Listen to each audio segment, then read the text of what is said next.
Hello everyone, welcome to What If Issei Become the Strongest Being in Multiverse Season 2 Part 8. Before we start, please go support John 354 for writing that awesome fanfic. Now let's begin. This is the translated version I made. There will be some wrong he or she calling here because it's translated, so let me clear this. Issei is a male in this story. Chap. 106. It was complete silence as they heard the words, as no one could believe that the kindest person they had ever met said that. For his part, Issei continued with his serious face, but inside he was regretting saying those words, since it made him ashamed. He was about to say something, but at that moment the leaders began to applaud, and little by little the audience began to applaud, and he heard how some called him His Majesty. Issei, without saying anything else, teleported to his house where the girls did the same, and when they arrived they saw Issei sitting on the couch. Eri. 2chan, you are amazing. Lilith. But when saying those last words, Esdeath. You finally show who's boss. Issei. I honestly didn't mean to say those words, but they came out of nowhere. Siko. Although the truth is that those words are true since you have many races, so you are above everyone. Alicia. You can even use my power, that's great, especially seeing that you can summon more than me. Ronald. Besides, you have the powers of those arrogant gods. Issei. Well, I hope that everything changes from now on, so that no one bothers you anymore. Isabella. With such a fight I don't think they have the courage to provoke you. Issei. Well, I'll go take a bath. Getting up and going to his room. A week had passed since the battle where when Issei went to the underworld or another faction they always called him His Majesty. He on his part tried to change that, but everything was in vain. Yukin. There's still no news about that guy. Kichigami.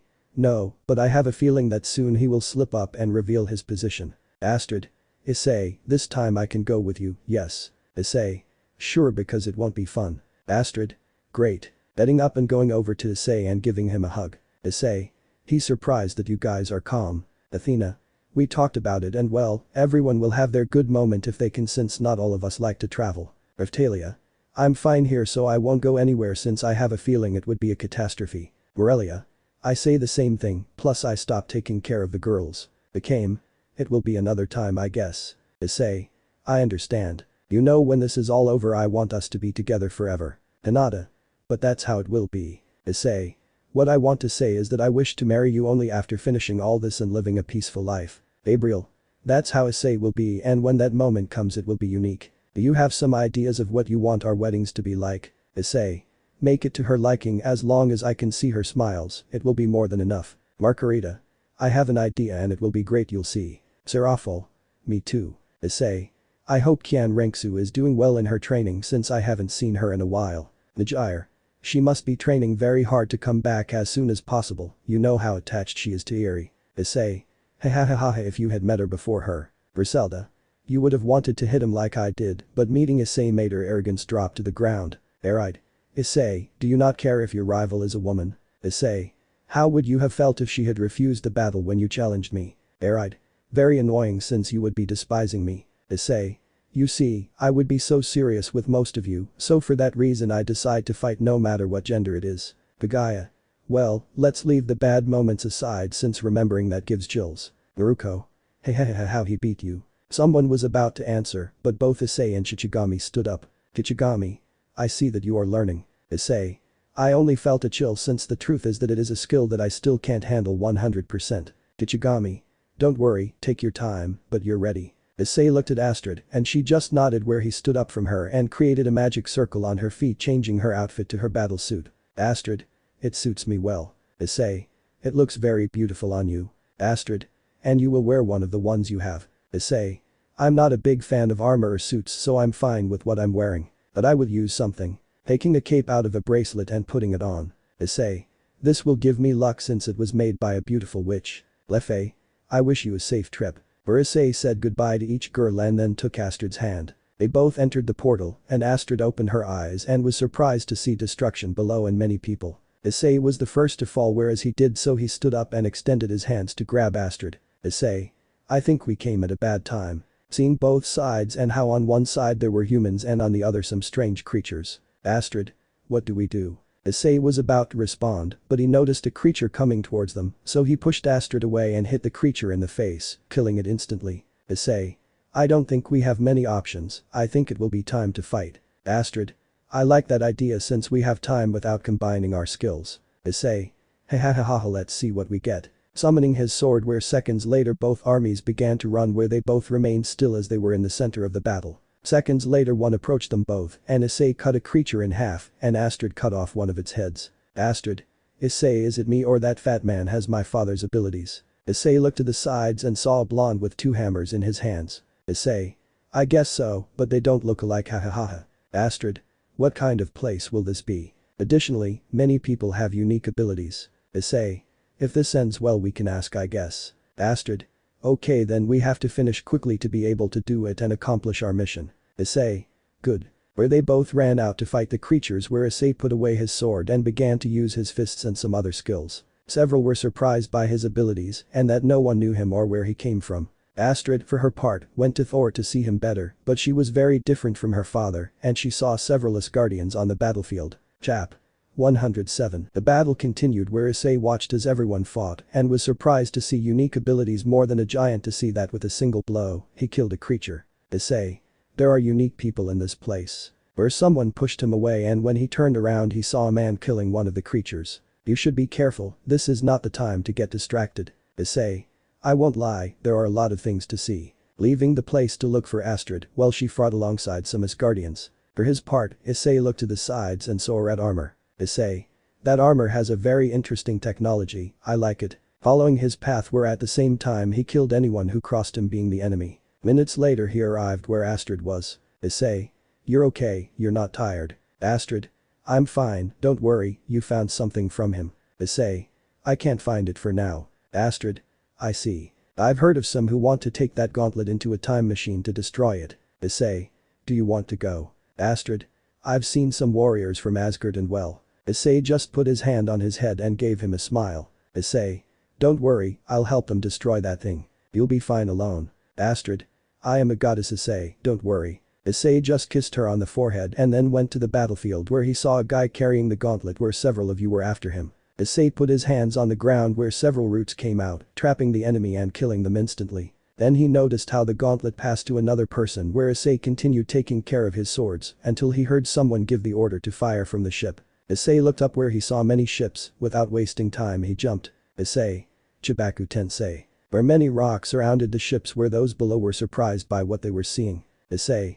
Shinra Tensei. Launching all the ships into space, leaving nothing where Issei instantly went down. Issei. Destroy that thing quickly. Where the person who had the gauntlet nodded and continued on his way, but when Thanos was about to arrive, he launched his weapon destroying the machine where with the explosion the person who was wearing the gauntlet flew away. Thanos took the gauntlet and put it on. Thanos. This ends here and now. Where he was about to snap his fingers, but Issei appeared from behind cutting his hand where Thanos screamed in pain where Issei turned around and hit him in the face. Issei saw the gauntlet and took it. There's no way to destroy it anymore. Thanos. You don't know anything about what's happening. Issei. The truth is you're right, but I can't let innocent people die. Putting on the gauntlet where he felt a little pain where he instantly snapped his fingers and all the creatures disappeared just like Thanos. At the end Issei took off the gauntlet and in doing so his entire arm had been burned, but in a matter of seconds he was restored, leaving those closest to him in shock. Issei saw them and noticed many fallen, he let out a sigh and activated the Rengoku. Issei. Outer Path Sam's Raw Heavenly Life Jutsu. Where instantly behind Issei a creature appeared where it opened its mouth and many souls came out where they searched for their bodies. Issei for his part felt that his chakra reserves were decreasing at a great speed, but he managed to resist in the end where he fell to his knees. Astrid arrived at the place and was surprised to see Issei like this and without wasting time she went to him. Astrid. Issei, are you okay, what happened? Issei. I only helped a little but don't worry, I'm fine. Taking the gauntlet. Boy, you should give us that gauntlet since it must be destroyed or else many people will come for it. Issei.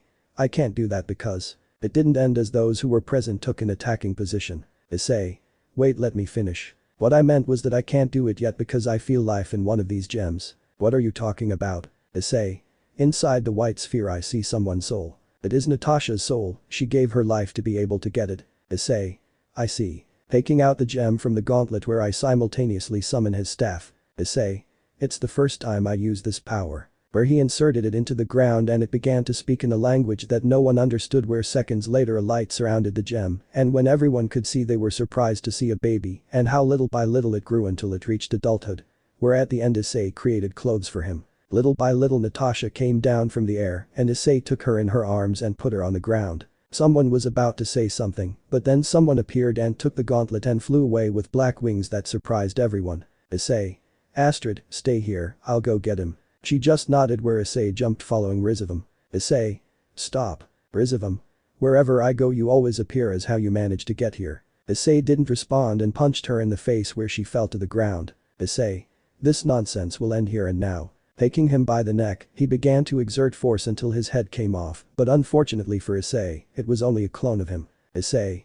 Where the hell did you go to hide? He said it loudly and somewhat annoyed, but he let out a sigh and took the gauntlet and threw it into the air, where he then created a sphere of Hakai destroying the gauntlet. At the end he began to walk to where the others were. Meanwhile, at the place, Astrid felt a little uncomfortable because of so many stairs, since no one knew her. Where did you two come from? In my predictions there was only one way to win, and that was for Tony to sacrifice herself. Tony. Wait, what? Astrid. We also have things to do, as you saw, the two of us followed that person who just left. What was he? Astrid. A demon. How is it possible they don't exist? Astrid. It's serious because as I just saw they just fought with those ugly creatures. Maybe they don't believe in that. Or.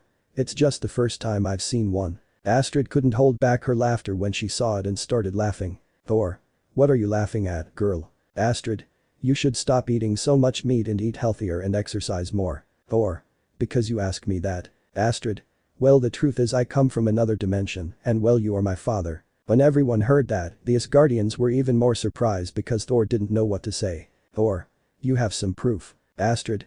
I have a photo with him, but they don't look alike at all. Taking the photo and giving it to him where Thor was surprised to see him since he had red hair and a big hammer behind him. Thor. Who is your mother? Astrid. The goddess Sif. Thor. Wow, I didn't expect that, but it's not possible here, she's not here anymore. Astrid. I see, and my grandfather. Thor. He passed away long ago before Ragnarok passed. Astrid. That's impossible. She said it with a sad look where Issei arrived at the place and noticed a strange atmosphere. Issei. Astrid, something's wrong. Astrid. Grandpa and my other mother are gone since Ragnarok passed. I'm afraid that happened there too. Issei. Don't worry, as long as I'm still alive, none of that will happen. Thor. Who are you? Astrid. He is my future husband, his name is Igarashi Issei. Thor. What kind of god are you? Issei. I'm human I guess. Thor. What do you mean? Issei. It's a long story that I don't have time to tell. Astrid. Rizofam is still here, the one I killed was just a clone I sent. Astrid. What do we do? Issei. For now just wait, you know what he is like. But something more important. Moving quickly and seeing Tony. Issei. Your armor is great, what it's made of. Tony. Nanotechnology. Issei. Interesting, I can see it. Tony just nodded and showed her a little where Issei began to analyze it, where it didn't take him a minute to know how to do it. At that he took a step towards and took out some scrolls and a brush where he began to draw, and when he finished he took out a bracelet and put it on. When he took the first step, something began to form in his body, an armor identical to Tony's, where everyone was shocked. Issei. Wow, that's great. Tony. What did you just do? Issei. Draw, but hey, it doesn't matter. Disappearing armor. Issei. It's missing some details to make it look better. But hey, we have to go, we have to continue with the search. How it is possible that they will reach this dimension is not so easy. Issei. It's a secret. And another thing, Thor, you should go on a diet. Thor. You have the nerve to talk to me like that. Pointing his hammer at him. Issei only raised his hand to the sky where Thor's hammer went with him like the one Captain America had. Issei. Not bad. Returning them to their owners. Astrid. Don't challenge him because he already defeated my father and he did it with only his fists. Imagine what it would be like now that he has abilities. Furthermore, he is the one who rises above all races. Where the last thing was said with some mockery where Issei just let out a sigh. Issei. They won't forget, right? Astrid. Nope. But I won't mention it again if you manage to catch me, but you'll have to give me a few minutes head start, like 5 is fine. Issei. Okay, go. Astrid just smiled at him and left the place. Issei. Well I wait, you have something to say. You're not an ordinary person. Issei. They tell me that often. If you can bring someone's life back, you can help me with vision. Issei. Who is that? My beloved died a long time ago. Issei approached her and saw her memories where it didn't take long. Issei. He was a machine from what I saw. That's how it is. Issei.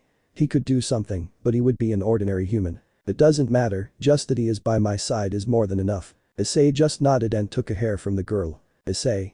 He had a connection with you, so this is more than enough. Doing the same as last time. What kind of power do you possess so that you can give life? Issei. One of my partners owns it. Without waiting for more questions, he took a big leap as the 5 minutes had passed and started looking for Astrid where he was not far away. Chap. 108. Meanwhile, in another place, more specifically in the spiritual office, Kyan Renksu was entering the room. Kande Olyu. You passed exam number 5. Kyan Renksu. I have a purpose to return home sooner. Kande Olyu. It's been a few years and you still have that idea. I thought that with time you would forget that boy and that girl. Kyan Renksu. That will never happen, I will never forget them, otherwise every day that passes I miss them more. I don't regret anything for following it on that occasion. Kande Olyu. I see now your other option will be to confront you, and just so you know, I won't make it easy for you. Kyan Renksu. No matter how much I have to suffer, I will fight to be able to return to my family. Taking out his wings and taking an attack position just like his grandfather. Elsewhere, being Asgard, Loki was in his cell leaning against him until he saw the guard guarding him fall to the ground. Rizofam. Long time without seeing you, God Loki. Loki. What are you doing here? Rizofam. A while ago I visited someone similar to me and I sent him to do a job, but that doesn't matter, tell me you want to go out. Loki. What do you want since nothing is free? Rizofam. Very easy and I know you will like to do it, the only thing I ask of you is that you take command of this faction no matter at what cost. Loki. Are you an idiot or do you know how many gods and heroes there are here? Rizofam. Don't worry, I managed to contact the ice giants and they want revenge for what happened in the past. Loki. And what about that human who killed one of my children? He said it with great fury just remembering Issei's face. Rizofam. If my assumptions are correct right now he must be following my other self so he must be busy. Loki. I will since I will take what is mine. Rizofam. Good and if you want more power, take this injection, it will give you more power. Giving him a box with some injections. Rizofam. And don't worry so much as Fenrir and Jormungandr are waiting for you. Loki. This will be interesting, but I also have to go find someone. Rizofam. To whom? Loki. To Surtr he will come with his army of fire giants, since he is destined to brandish his sword to end all of Asgard, and thus I will start from scratch. Rizofam. Sounds good and don't worry no faction is going to interfere as I will take care of it. Giving him a smile where Loki responded in the same way and seconds later they both left the place to start their plan. While in the place where Issei was, a week had already passed since the battle, and Issei and Astrid continued searching, but nothing. With that, they both went to New York City where Issei felt the energy of someone he knew, and without wasting time he went to the place with Astrid, where they jumped over buildings until they reached the place. Issei. I knew it was you. I remember you are that person who did those great things that day. By the way, my name is Peter Parker. Issei. Nice to meet you, my name is Igarashi Issei, and just so you know, Issei is my name in case you don't know and she is my partner, her name is Astrid. Astrid. My pleasure. Peter. I say the same thing. Issei. Yes and well what are you doing? Peter. I see that there are no problems, but for now everything is calm. Issei. From what I see, your suit is similar to that man's. Peter. He gave it to me, it's great, isn't it? But how did you make yours so quickly? Issei.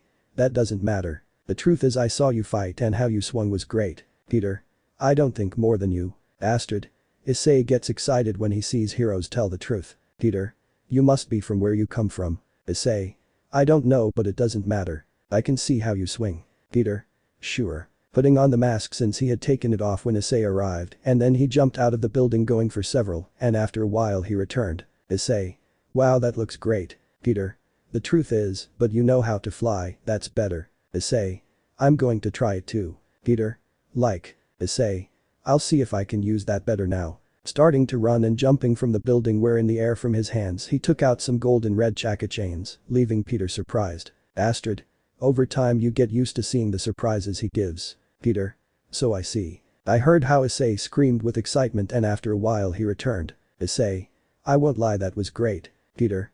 How much more do you know? Issei. A few things but it doesn't matter. Peter. Tell me, do you want to go to dinner with me and my partner since the other Avengers are busy after the battle? Issei. What are you saying, Astrid, you like the idea? Astrid. Of course we've been searching for days, it's good to take a break. Peter. Might as well give me your number. Issei just nodded and took out a push-button phone that surprised Peter for being so old. Peter. Wow you can create some super technology, but you use that. Issei. It's the first cell phone I bought when I was younger and well, I hardly use it. Peter.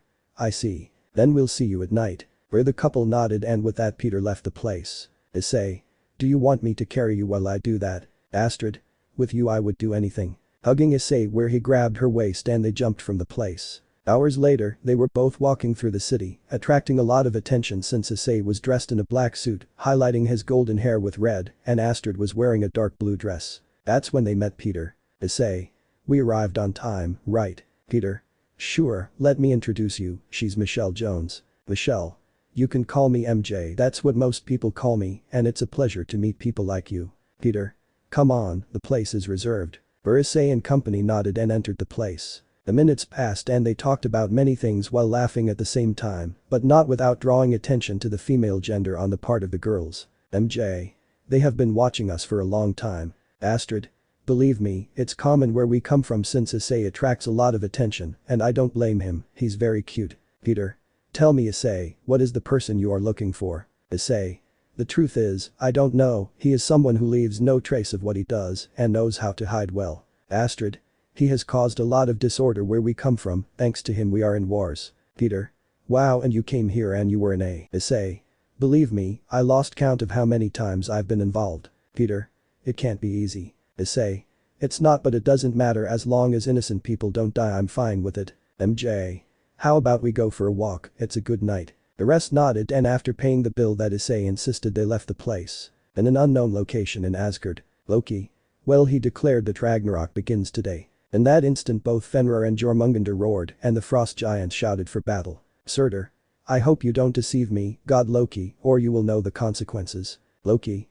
Don't worry, this battle is won. Rizofam. Well, the portal is ready, go on the attack. Several of my people will also go to provide more support so they can't escape. Opening the portal where hundreds entered it. Issei was walking through the streets with the others until he stopped him. Astrid.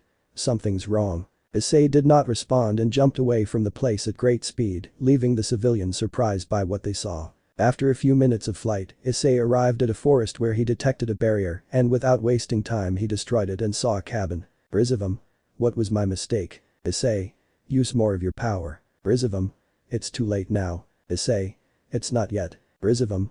You know my other version was to look for me and while he returned to his dimension, I was going to continue searching and distract you so that you don't come back. Issei. Damn. Rizofam. You could come back but you won't be able to since I'm in charge of casting a spell in a part of Europe and your mission will be to look for it if you can. Giving Issei a big smile. Rizofam. Without me you will never know, ha ha ha ha. But at that moment Issei grabbed him by the neck with a death glare. Issei. What I hate the most is that they involve outsiders in this fight. And I'm not the same as before. Seeing his memories were at the end, a clone appeared behind him, surprising Rizofam. Issei. Go to that place and destroy that and also go for Astrid. The clone just nodded and left at a great speed. Issei returned to Rizofam but with his eyes red and as the three blades began to turn quickly until they changed. Issei. You like to suffer because now it's your turn. Tsukiyomi. Where Rizofam opened his eyes and saw red and how he was crucified. Issei. Time is slower here and I'm in charge and you know I have time without torturing someone. Giving a smile to Rizofam where he began to walk towards him. Hours passed and it was only screams from the demon. Issei. You should be somewhere else but you decided to die in a pathetic way for the race you hate the most, humans. Cutting off his leg causing Rizofam to scream in pain. Time passed and Issei finished with the jutsu where he saw Rizofam's corpse where he instantly destroyed it. The clone on his part had already destroyed the spell and went in search of Astrid where they were in a park. Peter. Hey, what's wrong with you? Clone. I'm sorry but I'm not Issei, I'm a clone and Astrid, we have to go, something bad will happen in your home. Astrid. I understand. And Peter and MJ thank you for everything, it was good to have a little peace of mind. Peter. I can help. Astrid. Thank you but this war is something you should not invoke. Giving them a smile and leaving the place with the clone. While in Asgard everything was quiet while the layers made their rounds until a portal opened and Fenrir and Jormungandr and many people came out. Go give the signal while we try to hold them back. Yes sir. Starting to run as the few layers tried to fight. Odin was sleeping until out of nowhere the emergency call rang where he got up as did his wife. Odin. What's wrong? Lord, we are being attacked by the sons of Loki along with the frost giants and Surtr's army. Odin upon hearing that tightened his staff since he knew that sooner or later that would happen since the oracle warned him. Odin. Call everyone and have some take care of the civilians. Yes sir. Odin left his room with his armor on ready for anything. Where he left the palace with several heirs behind him. Odin. Today will be a day full of blood and I don't think some of us will return but let's fight as far as we can. Raising his spear as he climbed onto his horse. By Asgard. All the gods, heroes and Valkyrie soldiers shouted where they instantly went on the attack. Thor. Father, you already called the leaders. Odin. I tried but something impossible. Heimdall told me that something was interfering and as I was informed Loki came out and helped. Thor. How is that possible? Odin. That doesn't matter right now, our mission is to save the civilians and protect our home until we can contact each other. Thor. Father, don't tell me the day has come. Odin. I hope not. Leaving the place, but he knew very well that Ragnarok began. In the human world the girls were having dinner while laughing, telling some of their adventures. Roswis. Well, I'll go visit my grandmother since she wants to give me something. Eerie. I can go, I like that place. Roswis. Of course daughter. Someone else is coming. All the girls raised their hands. Brunhild. I'll go with you to take care of them. Amaterasu. Same with me. Roswis nodded and then they met and she tried to teleport but nothing. Roswis. How strange, I can't do it. Brunhild. Let me try. Creating a magic circle but it was destroyed instantly. Brunhild. Something prevents us from going to that place. Seraphol. Yusaka tries to call Odin, I don't like the situation. Yusaka nodded and did so, but she couldn't do it. Yusaka. As Brunhild said, something prevents me from doing so. Esdeath. Something must be happening so that it can't be done. Office. Then let's go into a dimensional gap to see if anything happens. Vados. I'll stay with the girls since something is going to happen. Roswis. It will be in another situation, girls. Melty. Be careful, yes. Kichigami. I'll stay in case something happens, so I'll call the other leaders. The girls nodded and at that moment Office opened the portal and the group entered. They traveled for a few minutes where when they reached their destination, they were surprised to see destruction in one of the dens that Roswis took over. Roswis. What's going on here? We are being attacked by the ice and fire giants and they are led by Loki. Gabriel. But because they haven't called yet. I don't know, but we don't know what to do, there are more and more of them since the portal has not closed. If you'll excuse me, I have to help. Leaving the place. Became. What's the plan? Athena. We have to divide into groups and go help, I will give the orders. Aphrodite. We have a good strategist on our side. Esdeath. I have time without fighting, this will be fun. Lucina. I say the same. Siko. Since we fought in that tournament. Isabella. This is not a game, there are lives involved. Morelia. Be careful, yes. Where the entire group instantly activated their battle suits and went to help. Issei was in the forest until the clone and Astrid arrived, where upon arrival the clone disappeared. Astrid. Something's wrong, Issei. Issei. You remember when I went with Graphia to look for Rizofam in an alternate dimension? Astrid. Yes. Issei. That old man brought the version of him and sent him here while he returned to our dimension. Astrid. That's why it took me so long to give any sign. Issei. Let's go now, something I don't like. Astrid just nodded and Issei summoned her staff and created a portal where they both entered, where when they left they were in the living room of her house. Kichigami and Vados were happy when they saw him, as were the girls who went to give him a hug. Lilith. I missed you, Dad. Issei. Me too, girls, where are the girls? Vados. A few minutes ago they went to Asgard since they did not receive any response, but if not, something has happened. Astrid. I have to go, my family. Issei. Girls, I have to go see your moms, I'll be back. Philo. Take care, Dad. Eerie. So you can play, yes. Issei just caressed their heads and then gave the girls a kiss where he instantly opened a dimensional gap and left with Astrid. In Asgard the situation was getting worse as more and more frost giants and armies of Rizofam came out of the portal. Odin was fighting Fenrir. Odin. How come you have become more powerful? Loki. I will answer that question, father. Odin, upon hearing that voice, looked to the sides and saw Loki sitting on his throne. Loki. An old friend visited me and gave me some things, and as you can see they have had an effect. Odin. Why do you do this? Loki. To claim what is mine, and it doesn't matter if I have to do everything again, but I have time. Giving him a fading smile as Odin defended himself against Fenrir, more specifically his fangs. Minutes more Mars Odin had part of his armor destroyed and at the same time he was tired from the battle. Odin. So I will die as it was written, but it will not be in vain. Raising his spear and going to the attack where he jumped and Fenrir opened his mouth ready to eat him, but at that moment someone pushed him and Odin moved his face and was surprised to see Issei. Before Odin fell to the ground, someone took him, being his granddaughter. Astrid. Grandpa, what a stupid thing you were about to do. Odin. It was my destiny, it was already written. Astrid. Issei always says that nothing is written and somehow he changed it. Seeing her partner opening Fenrir's mouth and leaving there. Issei. Long time no see, friend. Fenrir only showed him his fangs where at the same time his size decreased where he instantly launched himself into the attack. Before his fangs touched him Issei grabbed his mouth with both hands. Issei. How dare you hurt someone from my fiance's family. He said it angrily where he let go of Fenrir and instantly hit him in the face, destroying some of his teeth. Issei stood there while Fenrir stood up and glared at him. Where he launched an attack where Issei hit him in the face and then moved quickly, hitting me in the ribs, breaking them all at once. When Fenrir fell to the ground, Issei approached him and started punching him in the face. Until he completely crushed it. Loki, upon seeing how they killed one of his children, was even more upset when he saw who it was. Issei. Old man, you're fine. Odin. Since they arrived on time, yes. Issei. You rest, I'll go help stop this. Without waiting for a response, I created several clones, and each one took a different path. Astrid. With him here all this will end, grandfather. Odin just smiled at him and closed his eyes to rest a little. Issei was running at a high speed until in the distance he saw Thor while he was crawling where Jormungander's body was behind him, but then Issei noticed how he was about to explore and how he went with more speed. Whereupon arrival Issei covered Thor with his body where the dragon's poison fell into Issei's body, disintegrating his skin. Thor. What have you done, idiot? Issei. You still have to get your daughter to the altar. Well, he began to heal little by little. Thor.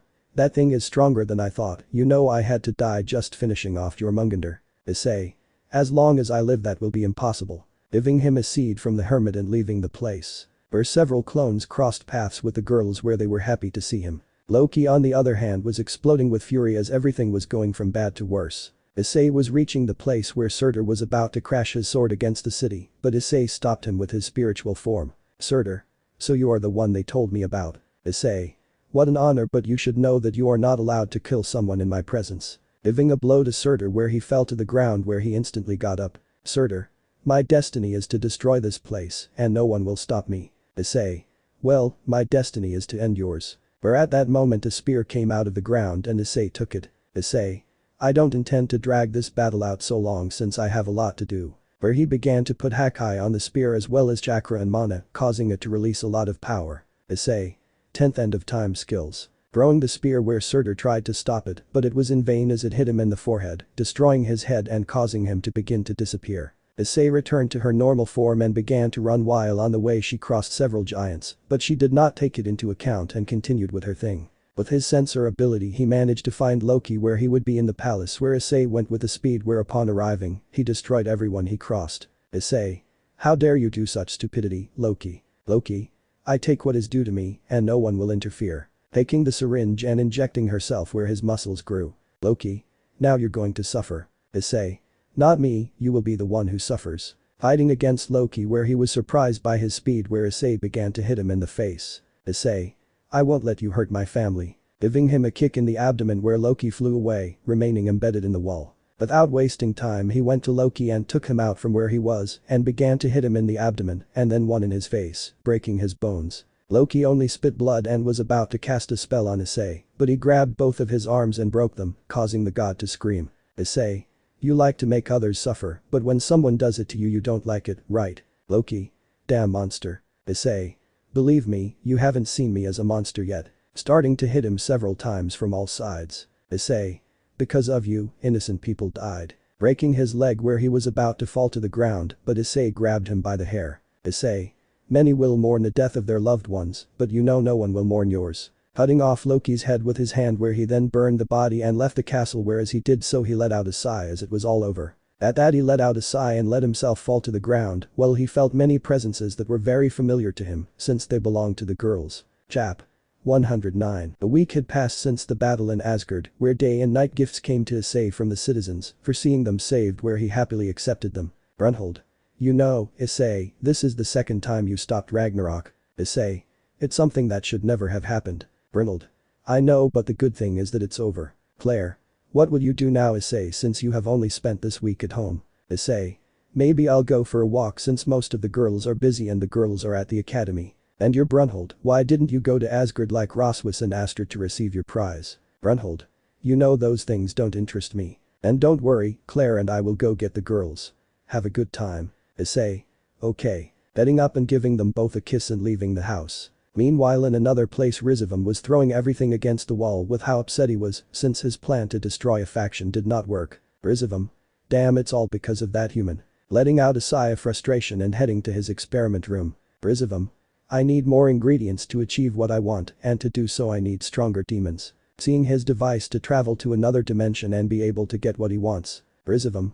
Just wait, Issei, I'll kill you shortly. Activating the device and leaving the place. Meanwhile Issei was in a cafeteria having a coffee until someone sat near him. Aisha. Long time no see Issei. Issei. You are right more than you think and how you have been. Aisha. Good even listening to your adventures plus what you did in Asgard. Issei. If I have the power I can do something at least. Aisha. I understand. I recently found out that now you are one of the pillars of the underworld, how was that possible? Issei. I really have no idea. Even if it had been the girls I suppose. Aisha. Well, with such a statement that you made on that occasion, some do not love you so much that it is said. Issei. You can hate me as much as you want, but as long as you don't mess with my family nothing will happen. Aisha. I understand. Issei. Serafal told me that your cousin likes robots. Aisha. That's right, but almost no one knows that. Issei. I know. Give this to me, I know you like it. Giving him a small box that Laisha kept. Aisha. What is it? Issei. Hahaha, you'll see that he'll like her. I know she goes to conventions with Serafal, and that's why I give it to her. Aisha. I understand. There are still many things I don't know about you. Issei. Well. She couldn't finish because she had that feeling where she instantly called Chichigami, and she confirmed it. Issei. It will be for another time Laisha. When I return I will come visit you. Giving her a big smile where she just nodded and Issei instantly left the place where she entered an alley and created a portal. Issei. I hope the girls don't mind going alone. Where she entered the portal and when she left she saw around her where it was night. Issei.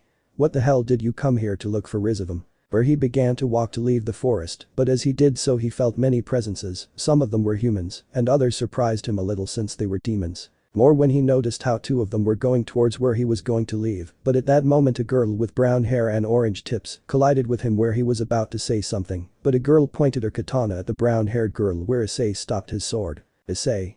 I don't know what's going on here, but I don't think you should do that. Where he didn't receive any response from the other girl where she kept trying to get away from Issei. Beyond her part lowered her sight. Issei.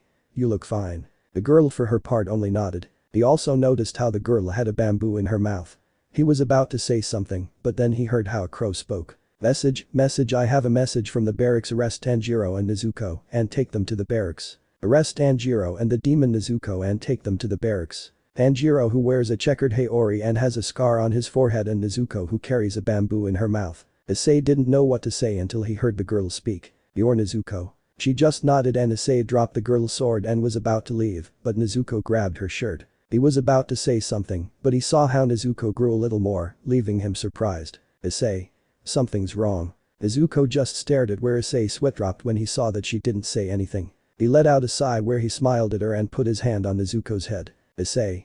So your name is Nezuko, it's a nice name. I know she won't do anything to you and by the way my name is Issei. Where she just nodded and Issei smiled at her. Issei. I hope to see you another time. Nezuko released her grip on him and he left the place, jumping through the trees because he felt many presences heading towards the place. Nezuko only watched as Issei moved further and further away where he remembered her smile. Issei on the other hand took a big jump where he started to fly. Issei. Wow, what kind of place this is, what the hell is that old man doing here? He closed his eyes to look for Rizofam where he found him, but he was somewhat far away. At that he left the forest and went downstairs since he did not want to attract attention. The night passed where Issei walked where he watched people pass by and noticed that everyone was wearing kimonos, so he also decided to change his outfit where he arrived at a town. Issei thought. Wow, it's like old Japan, now that I'm here I'll look for some gifts for the girls and boys. Where he started looking for places to find the best gifts. Elsewhere Rizofam stood in front of another person with a serious look. Rizofam. What do you think of my deal? I help you with going out in the morning and you give me a demon to experiment with. I'm a little surprised that you found me easily. Rizofam. I looked for the presence of the strongest demon and that was you so it's no big deal. The deal doesn't sound bad, but you should know that I hate being cheated on. Rizofam. Don't worry, I always keep my words, plus I can't take one of yours since you'll realize what I know. Plus it won't be that difficult to help you. If you do your part, I will do mine. Rizofam just nodded and extended her hand as did the other person where they both shook it. It was night and Issei was walking through the streets and noticed that no one was walking anymore. Issei. It's not too late for everyone to have gone to sleep already. Where she felt a demon presence where without wasting time she went to the place and when she arrived she was surprised by the appearance he had. The demon, upon seeing Issei, lunged at him and he hit him in the stomach, causing a hole to be made, but to Issei's surprise, the demon regenerated. You have some strength because you must be a hunter. If I kill you I will have more reputation. He went against Issei where he hit him again, only this time in his face, but he regenerated again. Issei. Now I understand what Rizofam is looking for. Putting on a serious look where he put Hakai on his fist and gave him several blows all over his body, destroying him completely. Issei. I must find that old man quickly. Taking a jump and leaving the place. Chap. 110. A few days had passed since Issei arrived at a new place where he discovered many things that surprised him, like the demons that were very resistant. Issei. Now that I think about it, those demons always call me a hunter. What are they referring to? Maybe it's like that girl who had a katana. I'll have to investigate later. Continuing on his way with a search for him where to date he still had not found him. Issei. Now I understand why the leaders never find him, since he always finds a way to hide. Letting out a sigh and continuing on his way where it was night and he walked through the forest that for him was the quietest thing there was. Until he stopped because he heard some screams, and as he concentrated better he felt the presence of someone he had known a long time ago. Without thinking twice he jumped and flew at a high speed where when he arrived he saw fire and a destroyed train and how two people were fighting. Issei noticed how one of them was about to reach his end where he decided to defend, falling in the middle of battle. Where a boy with a scar on his forehead yelled at him to be careful where Issei turned around where when he did so a fist went to his face where he evaded it and at the same time hit him with his leg, sending him away. Issei approached the injured boy who could barely stand. Issei. You feel fine. Yes, but get out of here, he is one of the 12 demonic moons. Issei. I understand. He said it with a calm face that surprised the boy a little. Issei. You look terrible and if you keep fighting you will die, and from what I noticed that boy likes you. If I don't stop it, many could die and my duty as the pillar of the flame is to stop it. Issei. I'll stop him, don't worry. Giving him a smile where I help him up and take him to the other boy. Issei.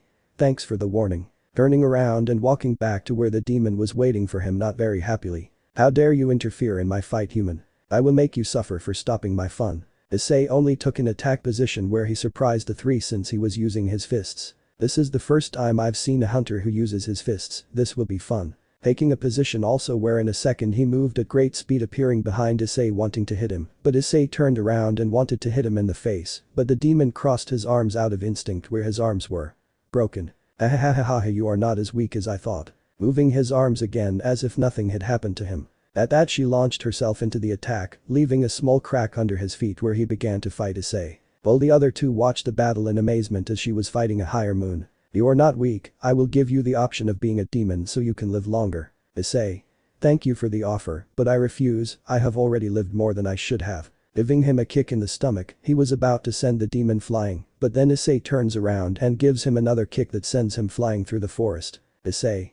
That's all you have. The demon, upon hearing that, got upset where he left the forest with a death glare directed towards Issei where he continued with a calm face. Ranshiki. Where he released his power and he launched an attack against Issei where he alone stopped every blow. Why don't you die, I am the third moon. Issei. For me you can be the first. Hitting me in the face with some Hakai which caused me to spit out blood. The demon tried to regenerate but he couldn't and that surprised him. What kind of human are you? Issei. One who hates unnecessary deaths. Where he began to walk towards the demon and he instinctively took a step back which surprised him a little since that was only when he was with his leader. Issei. I don't like it when someone kills with a smile on their face, especially if it's your Akaza. Akaza. How do you know my name? Issei. I know more than you think. Like when your fiancé was killed. Akaza, upon hearing that, got upset and got up from the ground very upset and launched an attack against Issei where he alone stopped every blow. Issei. Someone who fights furiously manages to increase his strength but not his intelligence. Taking him by the neck while Akaza began to hit him in the face with all his strength. But he was surprised to see how Issei's face quickly fell with each blow. Issei. That's not what you wanted to see. Akaza gave another blow, but this time it did not cause any scratches. Akaza. What kind of demon are you and how to escape from Musan? Issei. I have no idea who he is, but I have a feeling we'll see each other soon. And what kind of demon am I, because the truth is I am one that would give you nightmares for life. Putting Hakai on his hand while Akaza began to scream in pain since he had not felt such pain in centuries. Issei. I hope that wherever you end up you can start off as a good person. Where Akaza's body began to disintegrate where in the end nothing was left. Issei was about to continue on his way until he heard someone speak. Who are you? Issei. Just someone who is looking for a lost person, don't worry, I'm not his enemy. Turning around and giving them a big smile where he was about to continue on his way, but someone grabbed his yukata where he turned around and was a little surprised to find out who he was. Issei. Nezuko. She just nodded at him while her brother was surprised to know that she knew him. Issei just smiled at her and was about to leave, but Nezuko took Issei's hand and forced him to pet her on the head. Issei just smiled at her and agreed, whereby doing so he could notice Nezuko's happiness. Issei. You've done a good job, keep it up. Where she just nodded at him and her brother was shocked by what he was seeing since he had never seen Issei. Issei. So you are Tanjiro. Tanjiro. Since you know my name, I never told you. Issei. Nezuko told me. Tanjiro. Like. Issei. Let's say I can communicate with her mentally, haha. They are both very close, which is good. Tanjiro. What's your name? Issei. Just tell me Issei and I hope your friend recovers soon. Tanjiro. Thanks to your help it will be so. Getting up and bowing. Issei just smiled at her when he saw that and was about to leave, but Nezuko didn't let go of her hand. She stared into his eyes where he just nodded. Tanjiro. What did he tell you? Issei. Let me go with you, but the truth is I have things to do. Please come so we can explain what is happening and sorry for my late introduction, but my name is Rengoku Pillar of Flame. Issei. Nice to meet you, but I have a favor if it's not too much trouble. Rengoku. Tell me. Issei. That he is a hunter. Where both Tanjiro and Rengoku dropped in an I'm-style drop when they heard that. Rengoku.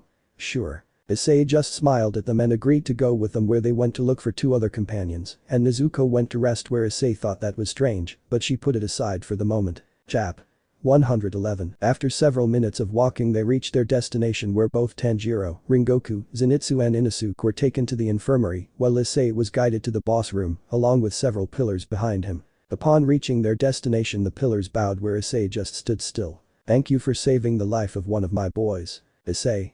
It's nothing, but why so much security? You are someone who came out of nowhere and killed one of the 12 moons and one of the most powerful ones. Issei. Well, if you put it that way it's understandable that they keep me under surveillance. Taking a seat on the floor. Sorry for my late introduction, my name is Kagaya Bayashiki. Issei. My name is Igarashi Issei. Kagaya. Tell me what you wish to save them. Issei. I just want information about demons, nothing more. Kagaya. Please be more specific. Issei. Because they can't be killed easily, since to do so I have to use a skill that is not highly recommended. Kagaya. The demons have been around for centuries and the first one to appear is called Musan Kibutsuji and he controls them all. Issei. I understand. Closing his eyes to think a little. Issei thought. If my assumptions are true, that old man is going to meet that Musan. Kagaya. Over time the demons gained a lot of ground until the first hunters appeared and managed to keep them out until today. Issei. This war has lasted a long time from what I understand. Kagaya. That's right. Issei. Because they only come out at night since I never see one during the day. Kagaya. That's because they are weak to light, which is why the katanas our hunters use are special since they are made of nichiren, a material that is difficult to obtain. Issei. I understand. Getting up from the ground and having a serious face. Issei. Could you do me a favor? Kagaya. If it's in my hands I'll do what I can. Issei. I want to be a hunter. Those present were surprised to hear that and Kagaya for his part just gave him a calm smile. Kagaya. I gladly accept your request. Issei. Wait, before I continue I will say that my time is limited and I don't need a teacher, just give me a document to see what I should do. Kagaya. Because the rush. Issei. I'm looking for someone and I have a feeling that that old man is with that Musan guy, so I have to learn as quickly as possible. Don't talk nonsense, since learning breathing requires a lot of training time, at least 2 years. Issei. That's a long time for me. And you would do me the favor of giving me a document to guide me. Kagaya just nodded and looked at one of the two girls who were near him and she went to look for a book, where minutes later she returned with two things, one being a book and the other a stone. Kagaya. When you finish, return here with that mineral so that the blacksmiths can build your weapon. Issei. Thank you, but that won't be possible. Kagaya. Because. Issei. Only one person other than me can build me weapons. Remembering Aride smile. Issei. Thank you for everything. If it's not too much trouble, I'm going to leave so I can say goodbye to some friends. Kagaya just nodded and asked one of the servants to take him to the infirmary. Minutes later she arrived at his destination where she saw Tanjiro and his friends lying next to him. Isay. How are you guys? Tanjiro. Much better now that we're here. Rengoku.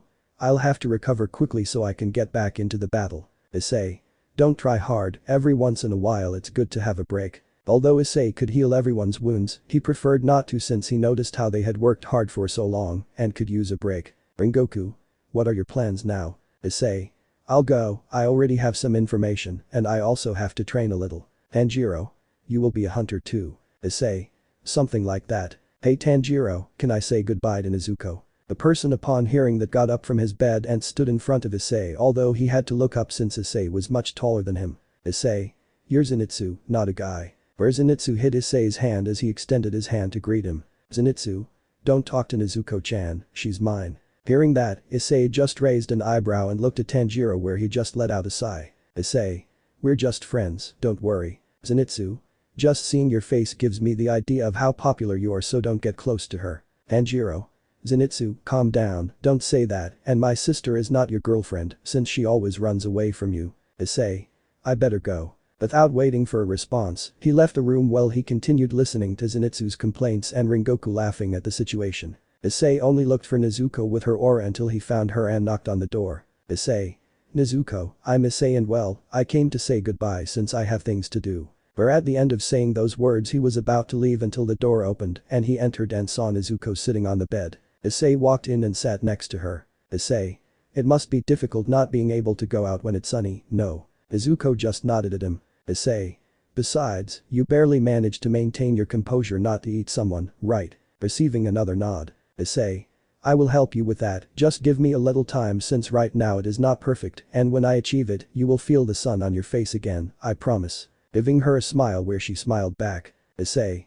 Well, with that said, I left, take care. Where he got up and walked to the exit where he was about to close the door he heard a voice. Nezuko. Take care of yourself too, Issei. Issei, upon hearing that, just smiled and closed the door and walked to the exit. When he left, he walked a little and seconds later he started to run and finally he took a big leap and left the place, leaving some who were nearby in shock because of what they saw. Minutes later Issei was on the highest mountain sitting and reading the entire book where he finally closed it. Issei. The most important thing is my breathing and being able to control my swordsmanship well. In addition to looking for a suitable element. Closing his eyes to think. Issei. There are many elements and Hakai is not an option for now since I don't always have to depend on that power. I must create my own techniques. Opening his eyes with a smile. Issei. This will be fun. But before that I will create my katana and at the end of my training, I will see what element I will give it. Getting up and starting to fly towards the sun where upon arriving he took out his tools to start forging. Issei.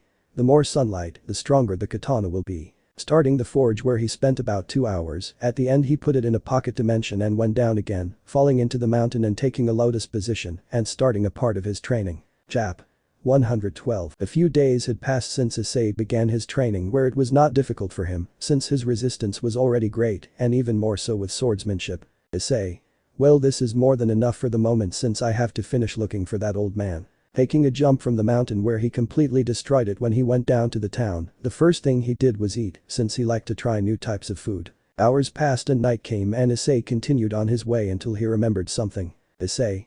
It's time to visit the boys. Putting his hand on the ground to concentrate better and seconds later he opened them, he was surprised to notice what was happening. Since his friends were in danger as well as being very injured. At that Issei began to run at full speed destroying everything in his path. Elsewhere Nezuko was fighting against the 6th upper moon where she was giving her several blows, leaving the demon a little surprised by such strength and regeneration being superior to hers. As Nezuko punched the demon she smiled with satisfaction as she was enjoying doing it. At that point she kicked him and sent her flying into a house and when Nezuko went inside she saw 2 humans and when she saw one injured she stared at him and approached him. Seconds later Tanjiro arrived and with the sheath of his sword he stopped Nezuko by putting it in her mouth so that she wouldn't do anything wrong. Tanjiro. Nezuko, calm down, they are not the enemy. For her part, she just grunted and tried to get away from the grip. While the demon began to walk towards them. So you have your blood technique in addition to being a curious one that only hurts demons. I will kill that girl more for doing this to me. Tanjiro thought. I have to do something, if she complies it will destroy the entire building and innocent people will die. Doing everything possible so that Nezuko did not escape from her, but it was impossible since she had many internal and external wounds. Seconds later the demon with the obi launched several attacks in the direction of both of them where Tanjiro couldn't do anything, so he just closed his eyes. Seconds passed but nothing and when he opened them he only saw a back with red blonde hair and he only knew someone like that. Tanjiro. Issei. For his part, he turned around and gave them a smile whereupon noticing Nezuko he got down on his knees. Tanjiro. Stay away, she's not aware of what she's doing right now. Issei just put her hand on Nezuko's forehead. Issei. You have done a good job Nezuko, but don't act like that, you will hurt your only family. Tanjiro was about to say something, but he noticed how Nezuko calmed down and started to shed some tears. Issei. Rest, I'll take care of the rest. Nezuko just nodded and returned to a smaller form where Issei just smiled and stood up again and saw the demon who had a surprised face. Since he previously deflected the attack without making any movement. Issei. You have caused a lot of damage. So another hunter came, but it doesn't matter, although it will be a shame to kill someone as beautiful as you. You know I will only hurt you a little and I will stay with you, although don't worry, I won't touch your beautiful face. Forming a big smile towards Issei since he had never seen anyone so beautiful other than Musan. Issei on the other hand just smiled at him, causing the demon to not know what to say. Issei. Thank you for your words, but I'm sorry, I have no plans to go anywhere. It's not an option, it's something I will do. Launching several attacks with his obi in Issei's direction. Tanjiro. Be careful. Issei, for his part, was only still standing where when the obi was about to touch it, Issei took them all with his hand, leaving those present surprised. How is it possible? Issei. You are very slow, you knew that. And before continuing the fight I will tell you something. That. Issei. Tell your brother to come out because as long as he doesn't, I won't be able to kill you. As much as the demon and Tanjiro were surprised to hear those words. Who are you? Trying to attract his obi again but couldn't because of Issei's grip. Issei. A friend of theirs who won't let you touch them anymore. Releasing the obi and turning around and giving a seat to Tanjiro. Issei. Eat it, I'll make you feel better. Turning around again where Tanjiro saw the seed but didn't hesitate much and ate it, and when he did so, he was surprised that he felt better. You are only humans here, I am in charge, I am very strong and beautiful. The strong rule and the weak should only lower their gaze before me. Issei. That attitude reminds me of Esdeath when I first met her or other of the girls. I had planned to have fun with you, but it's better to kill you so that you don't get involved in Musan-sama's plans. Issei. I see. Taking a step away from her, staying close to her where the demon, upon seeing Issei's eyes, was surprised by her speed, even more so when hers hit him in the abdomen, sending her flying away from her. Issei began to walk in the direction of the demon until after a few seconds she arrived where she just stood on a street waiting. How dare you touch me, I am the sixth upper moon. Issei. Then you are weaker than Akaza. When she heard that name she was surprised since she had been informed of his death. Did you kill him? Issei. That's Daki. Daki? Since you know my name, I haven't told you. Issei. The more you look at me, the more I know about you, and well, you had a terrible childhood. Daki. Shut up, I don't remember anything about that right now, I'm a demon and I have everything I want. Going to the attack against Issei where he alone continued standing deflecting all attacks. Daki thought. How did I end up with Akaza? Also because he doesn't use her sword all this time, he has used her hands. At that point he looked at Issei's waist and noticed the katana where he noticed that. Issei. You have to wonder why I don't use it, no. And the answer is easy, and it's because I have no idea what skill to use. Daki. You play with me. Issei. No, and if you want me to use it that's how it will be. Taking the katana and slowly pulling it out where, upon pulling it out a little, Daki felt a great fear never before felt in his entire life as a demon. Where when he finished taking it out Daki was surprised by the style he had since he had not seen any similar katana. Issei. It took me a few hours to make it, but in the end this is the result. I guess it's like this because it was made in the same sun. Taking attack position. Daki without thinking twice threw his obi at the attack while Issei began to breathe. Issei. Chakra breathing. First stance. Hellfire of Amaterasu. Throwing several cuts into the air where the fire was black, where it burned Daki's obi, causing him to scream in pain, more than when he fought with Tanjiro. When he tried to regenerate the obi it was impossible because of the fire he had. Issei. Give it up, the fire I just used is the same sun that you are most afraid of. Amaterasu is the goddess of the sun. Pointing her katana at him. Daki. Damn, I'll kill you. Fighting against Issei where he stopped every blow with the hilt of the sword and where he at the same time gave him some blows or scratches with his sword, causing him to scream in pain. Issei. You are easily influenced. Giving her a blow to her face that sent her flying, becoming embedded in a house. As she fell to the ground she began to cry. Daki. I will kill you, you must be afraid of me, I am the sixth moon. Brother help me. At that moment while he was crying something began to come out of Daki's body and it was his brother where when it came out it completely wiped away his tears and healed his burns that Nezuko had given him. You're so cute so don't cry, I'll take care of him. Daki. Killing him has bothered me. The brother just turned around and saw Issei with a smile on her face. Issei. So you are Gyutaro. Gyutaro. I'm going to have fun playing with you since I hate hunters even more if they're good looking. Issei. I see. Gyutaro just smiled and took out his weapons made from his own car. Gyutaro. I hope you can resist my attacks. Moving quickly where Issei just watched him where when he arrived he gave Issei several scratches where he didn't say anything. After finishing wounding Issei he returned to his sister. Gyutaro. You are weak and be thankful that you will die in the worst possible way, which will be through my poison. Daki. That's what you get for being so confident. Issei. That's what you call poison. Where their wounds began to heal, leaving both brothers surprised since it was impossible for a human to do that. Daki. Perhaps you are a demon that escaped from Musan-sama's control. Issei. No. Where Tanjiro and Nezuko and their two friends instantly arrived and the Pillar of Sound, who was a little surprised to see Issei in that place. Issei. Let's see which poison is more lethal of the two. Taking attack position. Issei. Spiritual breathing. 6 posture. Blood of God. Going into the attack where his golden sword changed to a dark green and Gyutaro only crossed his two weapons since he thought it was nothing, but when Issei's katana touched his two weapons, they began to be destroyed by Issei's blade, where Gyutaro did his best to move away from Issei, whereas he did so both weapons began to disintegrate, leaving those present in shock for such ability. Issei. If you find a place where the sun is stronger, your weapon will be just as strong, but what happens when you create it in the sun itself? Where his katana returned to the same golden color. Issei. It will be like having the sun itself in your hands. Gyutaro. Ha, I'm going to have fun playing with you. Issei. I'm sorry, but the last thing now is time. Daki. We are demons, you should be afraid of us since you are humans. Issei.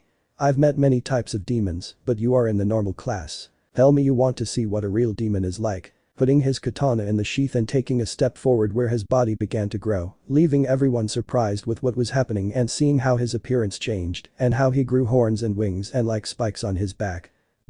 Everyone who was present in that place felt great fear upon seeing such a thing and upon hearing his voice. Issei. This is the most normal thing I can do for now. Because if I show them my true demonic appearance, many will not stand it. Returning to his true appearance where he noticed how the hunters trembled a little from fear. Daki. What are you? Issei. I don't know. But it's time to end this battle. Gyutaro. I don't care what you are, but I will kill you for hurting my sister. Issei.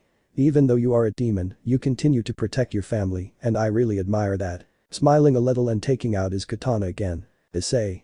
And for that reason alone their deaths will not be painful. Both Daki and Gyutaro went on the attack. Issei. Breath of the Dragon. Third posture. Infinite Dream. Moving at great speed, cutting off the heads of both where the hunters were in shock, plus the Pillar of Sound as it heard their footsteps. Little by little the bodies began to disintegrate while both had a smile on their face. Issei thought. I gave them the best life with their parents and without suffering. Putting away his katana and starting to walk towards the group. Issei. Wow, you saw something. Inosuke. Since you did that, I want to do it too. Tanjiro. How many breaths do you have and I never heard of them? Issei. I made them up. Smiling as the group was shocked upon hearing that. He then approached Nezuko where he put his hand on her head and a black aura came out of her. Issei. I kept my promise. Where no one understood what he was saying until Nezuko started to grow, surprising some more Zenitsu when she took off the bamboo. Nezuko. Issei. He just nodded while the rest were shocked when they saw what was happening plus Tanjiro. Issei. Now you will be able to live as you did before, only leave your abilities behind if you want to help your brother. She just nodded at him with a smile. Seconds later the sun began to rise where Tanjiro was about to say something, but when he saw how the sun did nothing to his sister, he was surprised. Issei. She herself is still a demon, but one that doesn't need to eat humans. Nezuko right now is like the demons I know. Someone was about to say something, but Zenitsu stepped forward. Zenitsu. Nezuko-chan, today we can both be happy. Running to her to give her a hug, but upon reaching her he received a blow from her, leaving her unconscious. Issei. Well, I have to go, I have to continue with my work. Nezuko. We'll meet again. Issei just followed her lead as she raised her hand in farewell. Chap. 113. When the girls found out that Issei went to another dimension, they were only a little upset since she went alone, but they put it aside at the time, since they knew what he was like. The group was in the house until someone knocked on the door, and when Grafia went to answer it, she was a little surprised to find out who they were. Grafia. Leisha-sama, Sikvaria-sama, who brings you here? Leisha. Well. Seeing Sikvaria where she continued with her serious face. Sikvaria. Sorry for the inconvenience, but Igarashi Issei is here. Grafia. I'm sorry but he's on a mission right now. Seconds later Serafal arrived where he was happy to see his friend. Serafal. C-chan, long time no see. Going to her and giving her a hug where Sikvaria stood still. Sikvaria. Serafal-sama, please don't do this. Serafal. Since I said you could call me Sera-chan earlier but she comes in. Taking Sikvaria and Leisha's hand and leading them to the room where the two were surprised to see so many girls there and little girls. Griselda. We have a visitor. Serafal. Yup, and tell me what you need. Sikvaria. I was looking for Igarashi Issei, but I was informed that she is not here. The rest of the girls stared at him, causing Sikvaria to shiver. Brunald. And what you need from him? Sikvaria.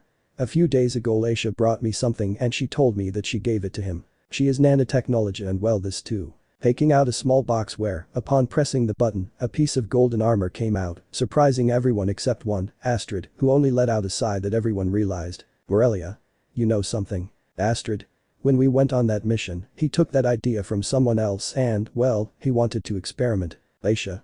He told me to give it to her since Serafal-sama was keeping her company. Serafal. Ice-chan is very attentive haha. Sikvaria. I want to know how he did it because the truth is I'm interested in creating other things. Athena. It will be difficult for you to learn something like that. Became. He creates things from nothing. Sikvaria. And when he comes back. Office. Who knows, his missions usually last a long time, sometimes he arrives suddenly. Eerie. Tu-chan is amazing when he comes back he tells us about his adventures. Philo. What kind of adventures will he tell us when he returns? Sikvaria. I see then we will come back another time. Enemu. Since they are here because they don't stay for lunch, the more company the better. Leisha. Thank you very much. Serafal took both of their hands and took them to the living room and sat them on the couch to wait. Meanwhile, where Issei was, a few weeks had already passed since that battle, where she only dedicated herself to looking for Rizofam, who, unfortunately for her, always crossed paths with demons. At the hunter headquarters Tanjiro and his friends were training as always with Rengoku's guidance, while Nezuko watched everything while she drank tea. Shinobu. You missed taking that, didn't you? Nezuko. I spent more than 2 years without being able to eat anything, plus I couldn't talk much to keep my instincts out of it. Shinobu. What did that boy do? Nezuko. I don't know but Issei is amazing. As well as strong and kind. She said it with a big smile looking at the sky while she gave a little sun on her face. Shinobu. Ara, maybe you like him? Nezuko upon hearing that turned red where Shinobu upon seeing that smiled where she was about to say something, but Zenitsu arrived. Zenitsu. Nezuko-chan after training you want us to go for a walk. Nezuko. Thanks for the offer, but no. Tanjiro. Zenitsu, you should give up. Zenitsu. I may lose the battle but not the war. She said it with determination as he returned to training while Tanjiro just let out a sigh. Elsewhere Rizofam was facing Musan. Rizofam. Hahaha now I understand why you never found the flower you wanted so much. Musan.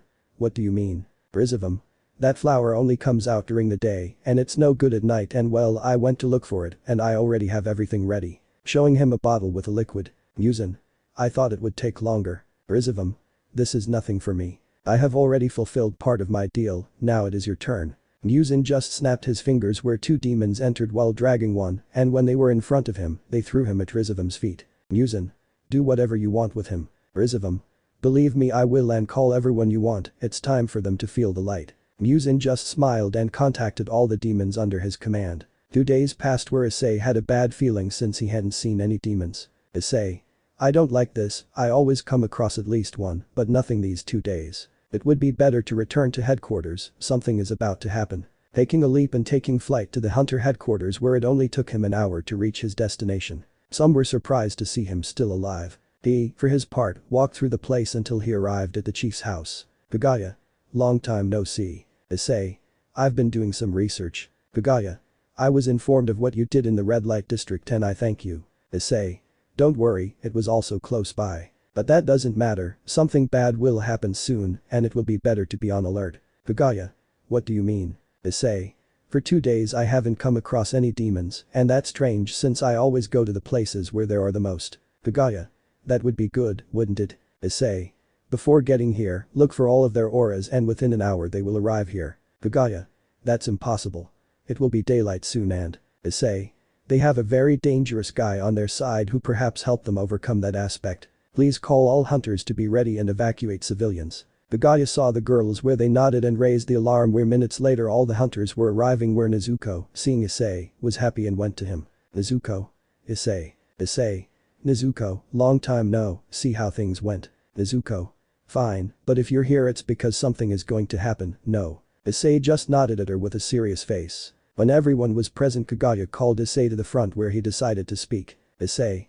Some of you may not know me, and well my name is Igarashi Issei, and I come to inform you that a large group of demons is approaching this place. That's impossible, they don't know where we are, and how do you know it? Issei. Because I feel many auras that are heading here and they are not few, and there are two that stand out more than the rest. One I suppose is from Musan, and the other is from the person I am looking for. Mitsuri. So what's the plan? Issei. As I notice, the weakest have left the place, and only us are left. All that remains is to fight and end this war that has lasted for centuries. Tenjin. Ha, it will be fun. Issei. I promise you that no one will die today, since you must have someone waiting for you at home, right? Rengoku. It will be a tough battle from what you say and there will always be losses. Issei. That won't happen as long as I live. Going down from where he was and taking the path. Issei. Be ready when I give the signal, it will mean that the war has started. Taking a leap, leaving the place where no one knows what to say. Kaguya. Do what young Issei says since he wants to help. The pillars were the first to attend where they bowed and then the hunters. A few minutes had passed and Issei was standing on top of a tree until someone approached him. Nezuko. Issei, you're fine. Issei. I am, tell me something is wrong. Nezuko. No, everyone is ready and they are just waiting for your signal. Issei. I understand. And tell me you now control your power better. Nezuko. During these days I have been practicing and I discovered that with my blood technique I can burn someone or save someone too. Issei. It's interesting. Nezuko. Issei, seriously, no one will die. Upon hearing that, he turned around and noticed sadness in Nezuko. Issei. So yes, and if it happens I will do something. You're worried about Tanjiro, aren't you? Nezuko. It is my only family since our mother and brothers were killed by Musan. Issei. I see, I'm very sorry. Nezuko. I don't want something to happen to my brother's friends, thanks to them my brother is happier. Issei. Everything will be over soon. Nezuko. Whenever I am with you I feel great peace of mind. Issei. That's new hahaha. Nezuko. Because you say so. Issei. They always tell me that I attract problems. Nezuko. Well, it's not like that. Issei just gave her a smile, causing Nezuko to blush which he managed to control. Seconds later Issei noticed that they were closer. Issei. Nezuko returns to Tanjiro and the rest. She nodded and was about to leave, but then she turned around and gave Issei a kiss on the cheek and left the place quickly. Well, he was surprised, but quickly came out of his astonishment and created a fireball in his hand and launched into the sky, causing a large explosion where the hunters noticed that this was the signal. Rizofam. You already know that we are here in the end, a surprise attack will not work. Musan. It doesn't matter. Giving the signal where all the demons went to attack while Issei remained in his position, and when both demons were left alone, he made a great jump falling near both of them where Rizofam, seeing him, was surprised. Rizofam. You got here like lightning. Issei. No matter where you go old man, I will follow you and kill you. Rizofam. It's very late as always. A group of demons surrounded Issei and Rizofam opened the portal to leave. Rizofam.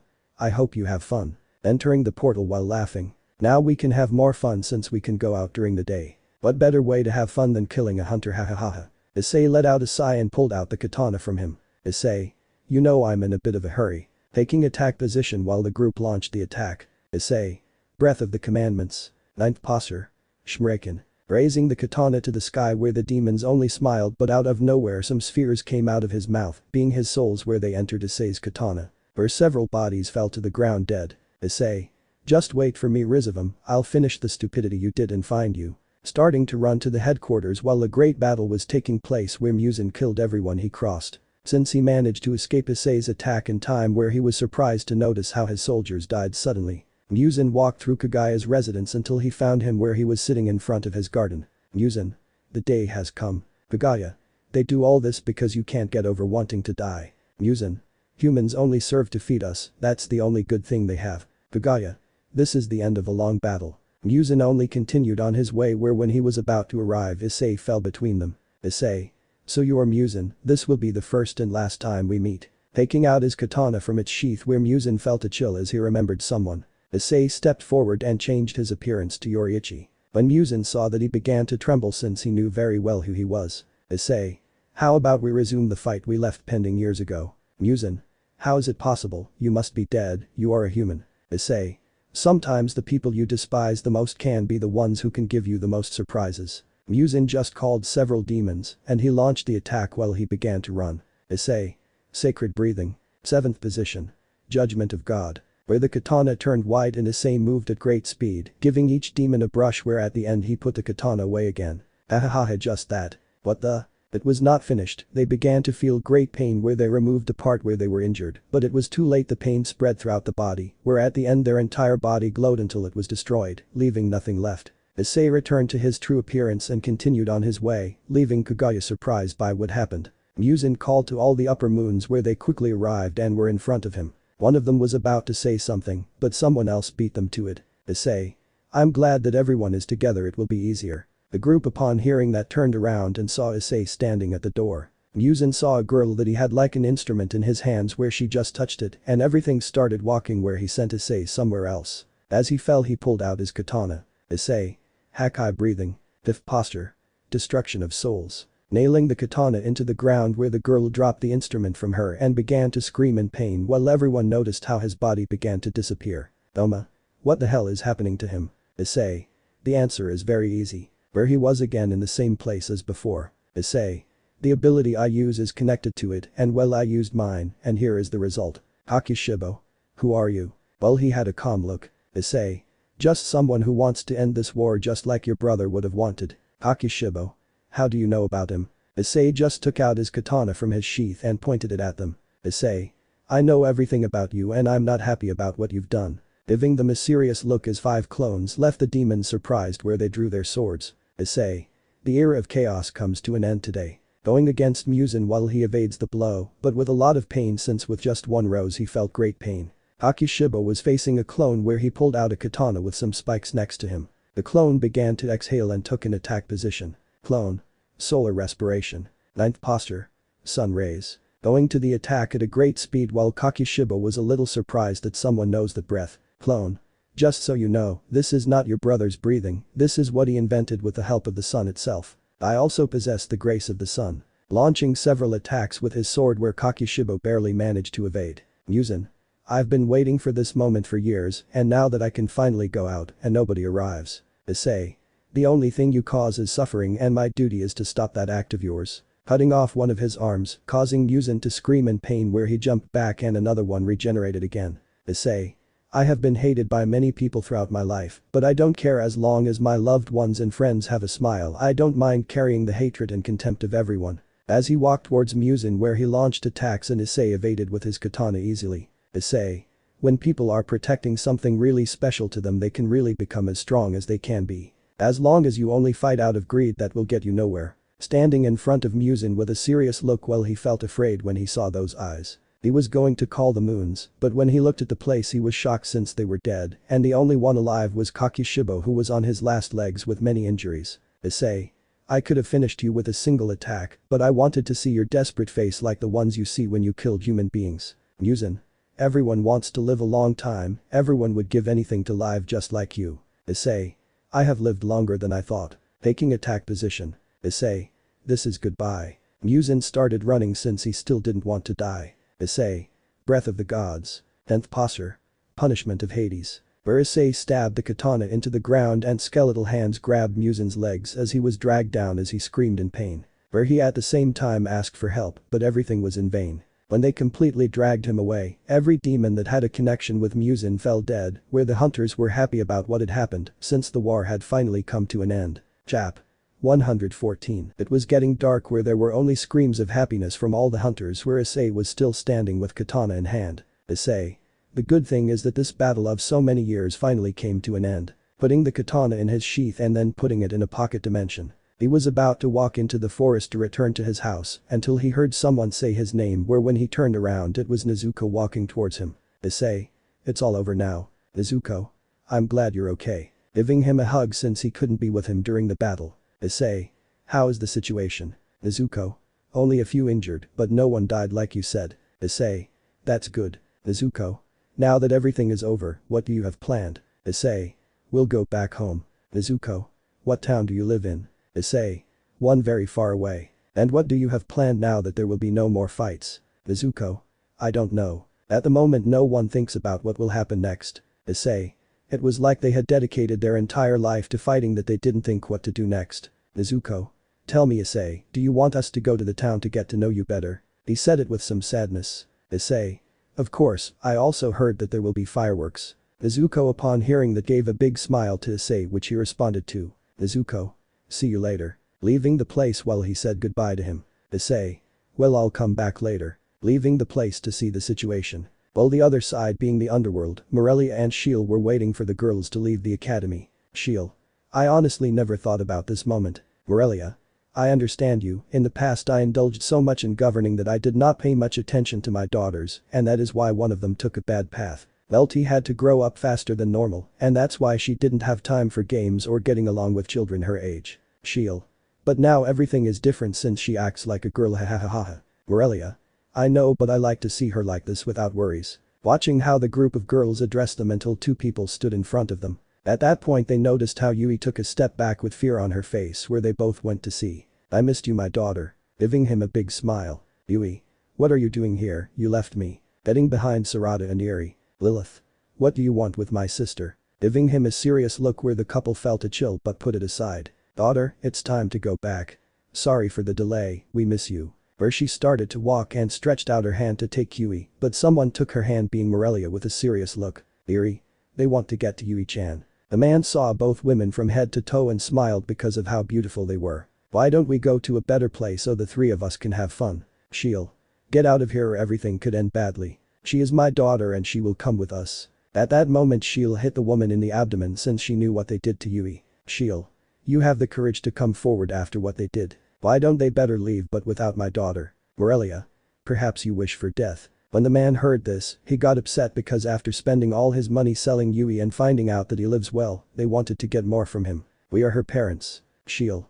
They will leave by hook or by crook. I hope they choose the bad one because it will ruin your day. We will leave for now but refrain from the consequences. Taking his wife who was still in pain where they both left. Seconds later they heard sobs that were Yui's. Morelia. Daughter, what's happening? Getting down on his knees and wiping away her tears. Yui. I don't want to go with them. I'm happy with my dad, my moms and my sisters. I don't want to go back to them. Hugging Morelia where she caressed his back. She'll. Nothing will happen daughter, don't worry, we will solve it for now, let's go home, yes. Liza. He won't leave, right? Eri. We have to tell Tu-chan when he comes back. Philo. If no one is leaving, don't worry Yui-chan. Sarada. Let's go home. Yui just nodded and gave them a small smile where seconds later they teleported to the house. The group of girls went to her room since they were sleeping together, where the girls noticed that something happened to Penemu when she saw her daughter. Penemu? I don't know what's wrong with Yui like always. Both Morelia and Shield told of the situation where the reaction did not take that long, the most annoying being Penemu. Isabella. They have the courage to arrive just like that. Gabriel after what they did. Esdeeth. What do we do? I have some ideas. Lucina. I support you. Siko. I also don't want to see girls like this. Penemu. I'll be right back, I'll go to Grigori. Leviana. Where are you going? Penemu. I'll put Azazel to work and have him bring those two to me. I will solve this right now, no one will miss you. The office. Well, let's go. A group of girls stood up and left the place as soon as they arrived. They began to walk to Azazel's laboratory, where he was putting some finishing touches on an experiment until someone broke down the door. He was about to complain, but when he saw a group of serious women he decided to remain silent. Azazel. That brings them here. Penemu. Find me two people and bring them to me, more specifically Yui's parents. Azazel. And that's because until now. Penemu. They had the nerve to make my daughter cry, so do your job, or you want to see Issei more upset than me. Azazel at that moment imagined how Issei destroyed everything in her path, causing her to shudder. Penemu. Bring those two fallen to me as quickly as possible, or I will unleash my fury on you. Without thinking twice, Azazel nodded and left the place to send his soldiers to search. Kuroka. We could see Vados or Margarita telling them to do it. Penemu. I know, but they still have to be in Grigori, and it would be better if someone from high command arrests them. This way there will be no suspicions about what happened. Esdeeth.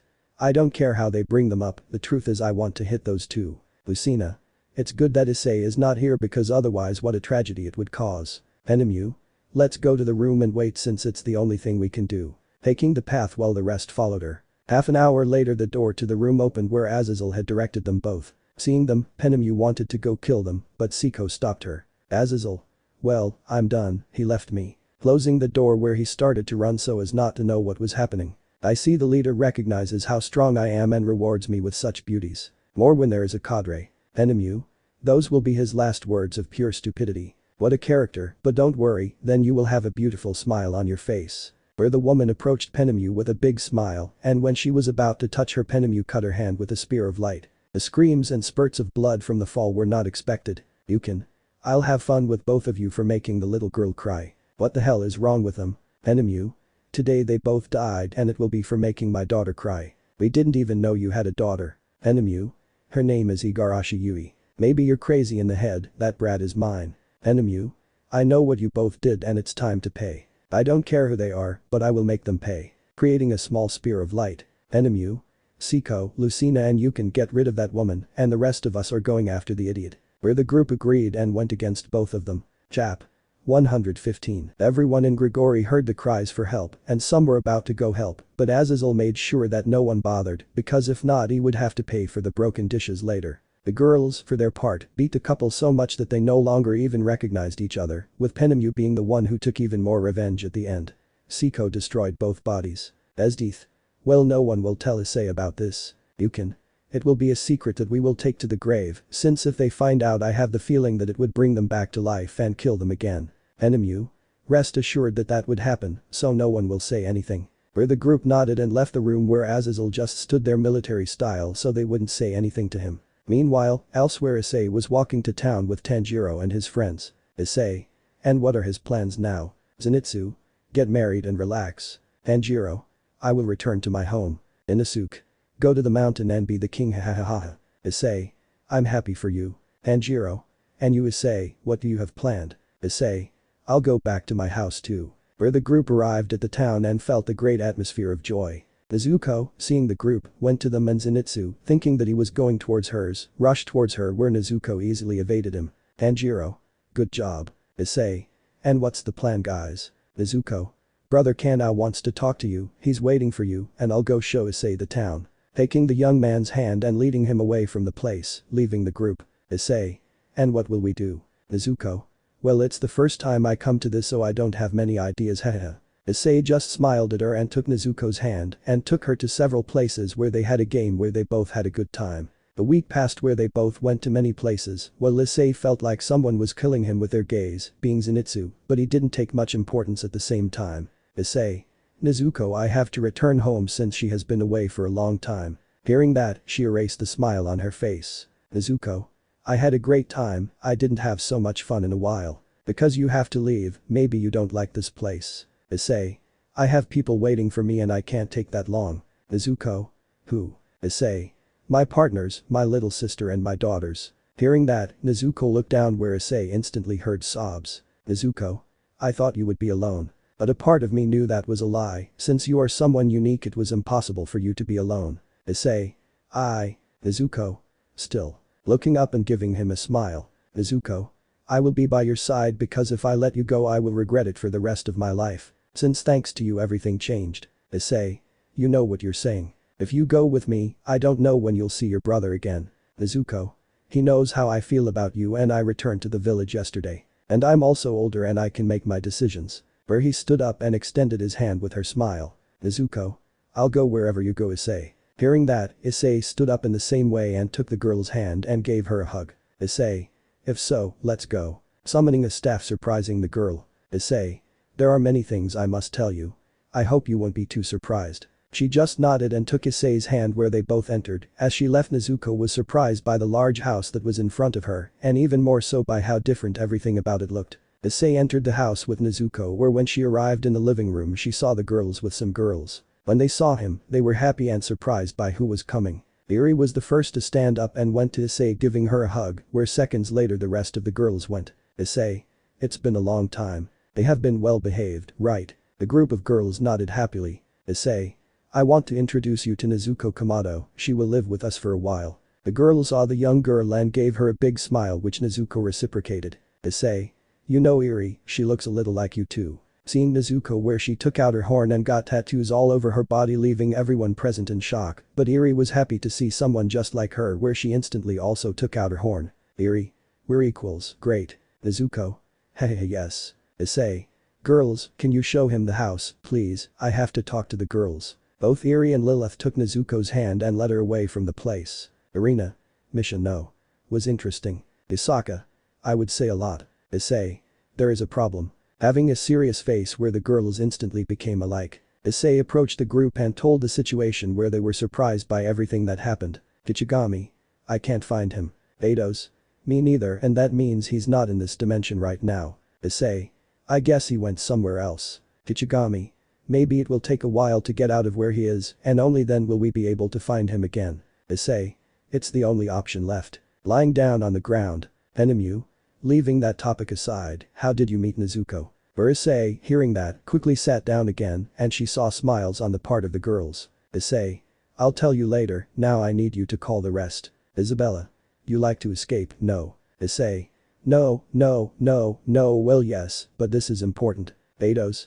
I'll do it right now. Invoking his staff and calling all the girls who were outside where it didn't take long and without thinking twice they went to Issei giving him a hug. Naruko.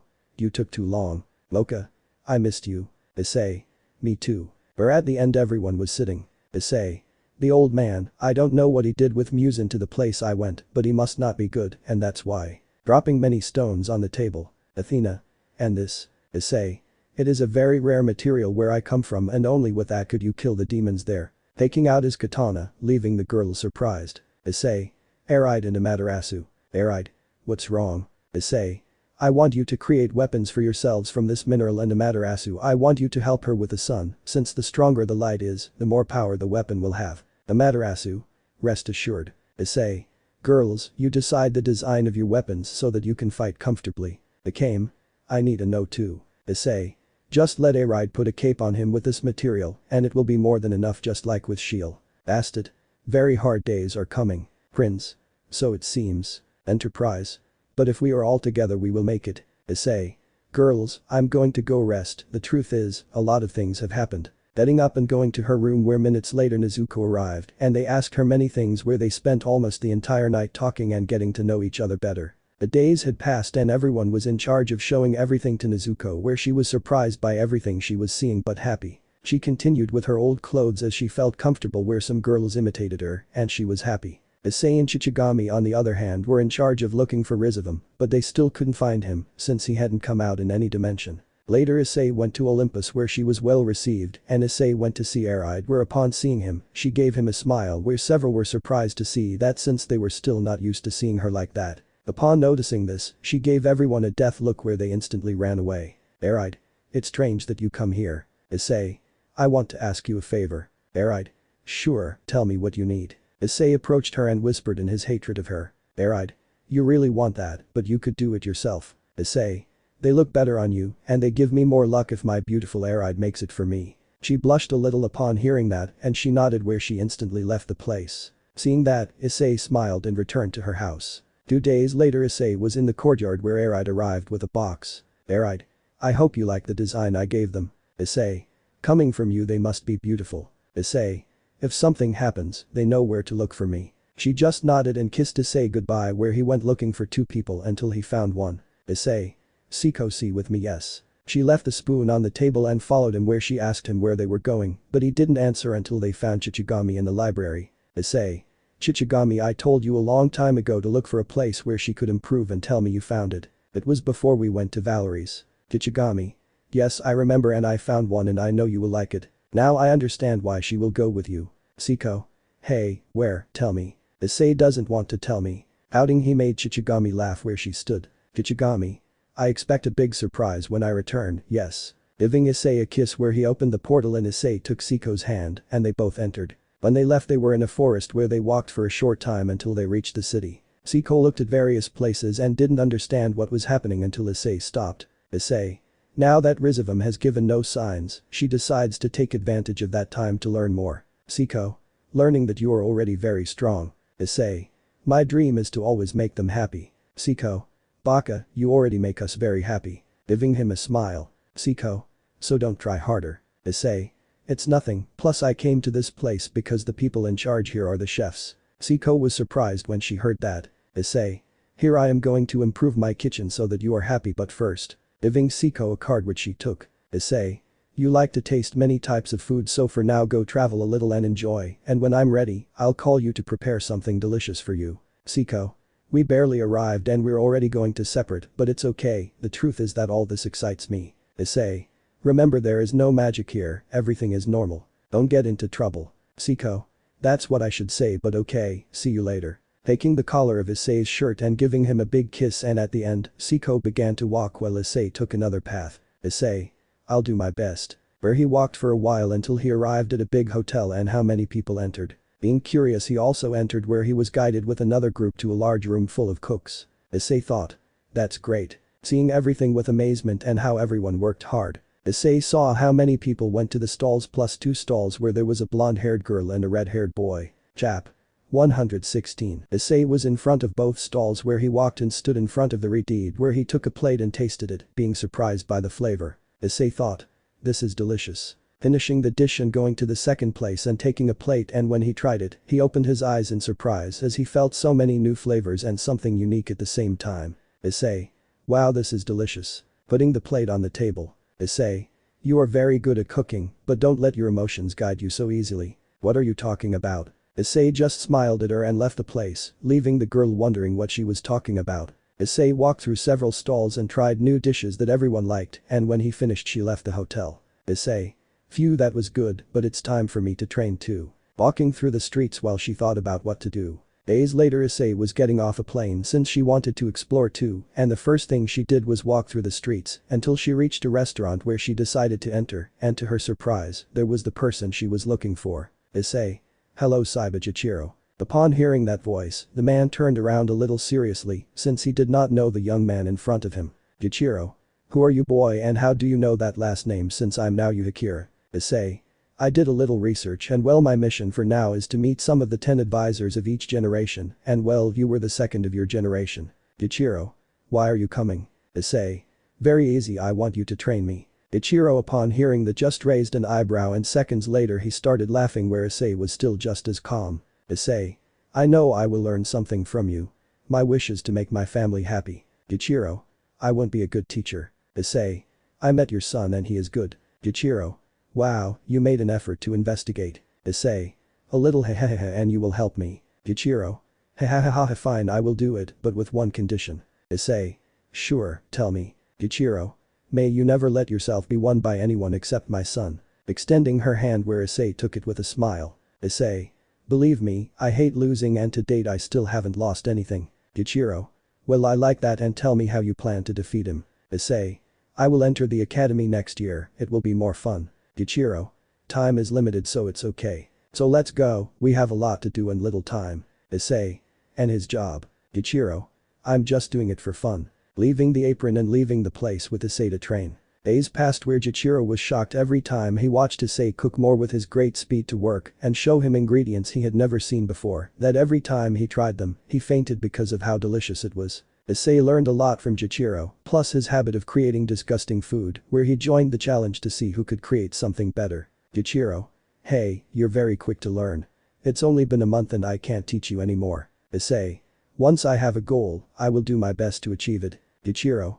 I saw you practicing at night and how you improved every day, and now what is your plan? Issei. Easy. I'm going to France, I think Kajira Shinomiya is already back since the camp is over. Gyutaro. You want to learn more about vegetables, that's good, but tell me where the hell you got those ingredients from. Issei. Hehehe, secret of a chef. Gyutaro. I see, have a good trip and I hope you keep your promise. Issei. I swear that I will repay him for everything he did for me. Gyutaro.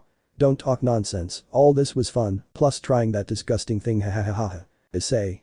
Just wait. Extending his hand where Gyutaro took it and pulled Issei and gave him a hug that surprised him at first, but he reciprocated and then everyone went their separate ways. Issei thought. I promise I will repay you for everything sensei taught me, just give me time. Going to the airport heading to France where days later the Shino's restaurant where he entered is in front of. Sorry young man, but everything is reserved. Issei.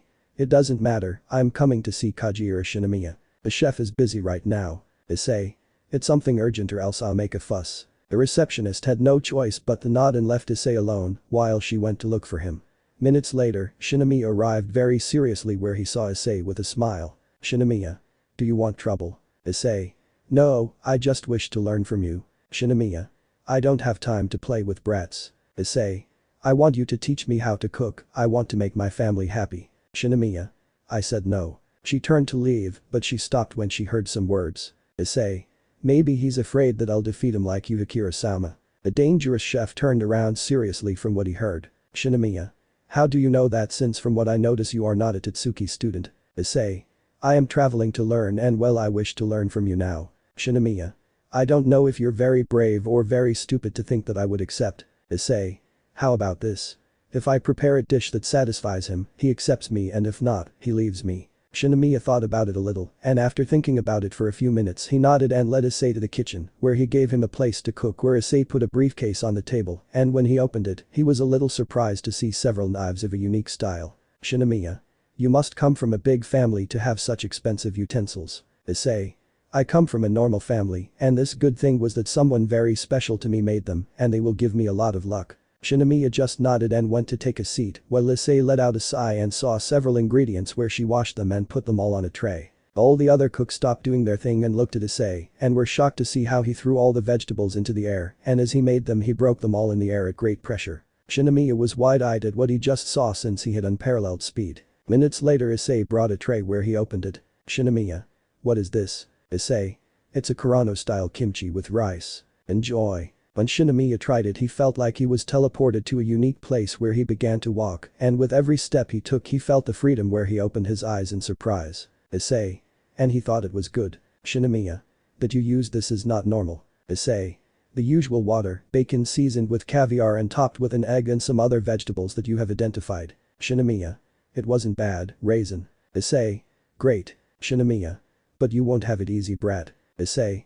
It's fine with me. Where the days passed and Shinomiya was like Gyutaro, surprised by how quickly Issei learned until the day of farewell arrived where Shinomiya only gave him a half smile, and Issei continued on his way, spending a few weeks. Issei was in a hotel lying on his bed looking at some photos that Seiko sent him of everything she was eating with a smile, causing Issei to smile until he received a call. Issei. Saiba, how are you? Gyutaro. Don't tell me like that, and well, the old man wants you to come and tell him a little about yourself, and well, he wants to see what you are capable of and thus give you a chance to enter Totsuki. Issei. Great, it arrived in a few days. Hanging up the call. Issei. It might be here in a few minutes, but it feels great to act normal once in a while. Getting out of bed and leaving the hotel, days later he arrived at his destination, where Gyutaro introduced him to the director of Totsuki being Nakiri Senzaman. Issei. Nice to meet you, sir. Senzaman. Gyutaro told me about you and he has some expectations for you. But I also got a few more calls recommending Totsuki to you. Gyutaro. You haven't wasted your time, brat, hahaha. Issei. Yes, but I still need it. Senzaman. I have a proposal for you. Soon, the first-year students will have a battle to enter the fall tournament, and I want them to enter as long as you present a dish as the last one, and don't worry, we will send it to someone else while you look into the distance. Issei. I accept the challenge, it sounds interesting and good, what I have to do. Senzaman. Curry. Issei. How much time do I have? Senzaman. Counting today 5 days and plus the travel days I suppose too. Issei. Wow, it's nothing, but it'll be fun. Gyutaro. I asked the old man to put you in my son's group, so let me see I didn't waste my time. Issei. Hahaha, we'll see. Where the director and Issei left the flirt heading to Japan again, where all the way Issei thought about what to do until an idea occurred to him. Issei thought. I thought I would never use that, but I'm glad I kept it. Days later they arrived in Japan where Issei was guided to a hotel and stayed there to practice until daylight. Some time later Issei was watching the fight from the VIP room where no one could see them. And with each dish he looked at he was surprised and even more so to see one of Apelagris and Yukihira's being great smells. One of the judges was about to end the tournament until Senzaman spoke, surprising everyone. Senzaman. Stop. There is a person who wants you to try his curry, he will be a next Totsuki student and this will be his test, so the judges decide. Where a person entered with 5 trays where no one knew what to say for such a test and some were eager to see what he did. When the man removed the lid, everyone's smile disappeared and at the same time they all had the same normal thought. Nothing extravagant. Issei took the microphone to speak. Issei. You've never been told not to judge a book by its cover, so that saying applies to the dish. The judges took their spoon and took the first bite where when they opened their eyes, the 5 judges were in front of a large black dragon and like them they launched an attack to fight. Outside of their fantasy, everyone was with their mouths wide open as they noticed how the judges ate their dishes at great speed and how some whispered with great energy. At the end one stood up. It was a tough battle, but we defeated him. Raising their fist to the sky like the other judges of joy where when they reacted from their fantasy, they didn't know what to say where they just decided to take a seat and everyone saw each other. This is something unique, the truth is that I felt bad about that battle. It was like being in front of a big dragon, but instead of feeling half, I felt a lot of energy to fight. Boy, what kind of ingredients did you use? Issei. Something they will never see again in their lives. Giving the microphone to Senzaman and leaving the room. Several were left with doubts about what he said, but they stopped talking when they saw the score, since each judge had given 20 points, making a total of 100 points. leaving everyone watching in shock since that had never happened. While Issei walked through the hallways, Issei thought, I will continue to improve so that you girls and boys can be happy. Chap. 117. In another place, the girls were initially a little upset by how Issei left, but when Shichigami told them why he left like that, they were happy since they knew what he was like. Mocha. He's still trying hard, we should do something for him too. Shield. And that would be, I don't think he's missing something. Prince. It's hard to know since everything we give him makes him happy. Isabella. Obviously he must be happy since she is part of his loved ones. Nezuko. From what I've been told, if he wants something he himself does it like his sword. Athena. That's right, but he prefers that Aeride make his weapons. Beidos. She feels that he gives her more strength. Seraphol. Ha that's Ice-chan so it doesn't matter. And well I have a feeling that the place he went alone would cause something incredible. Aviana.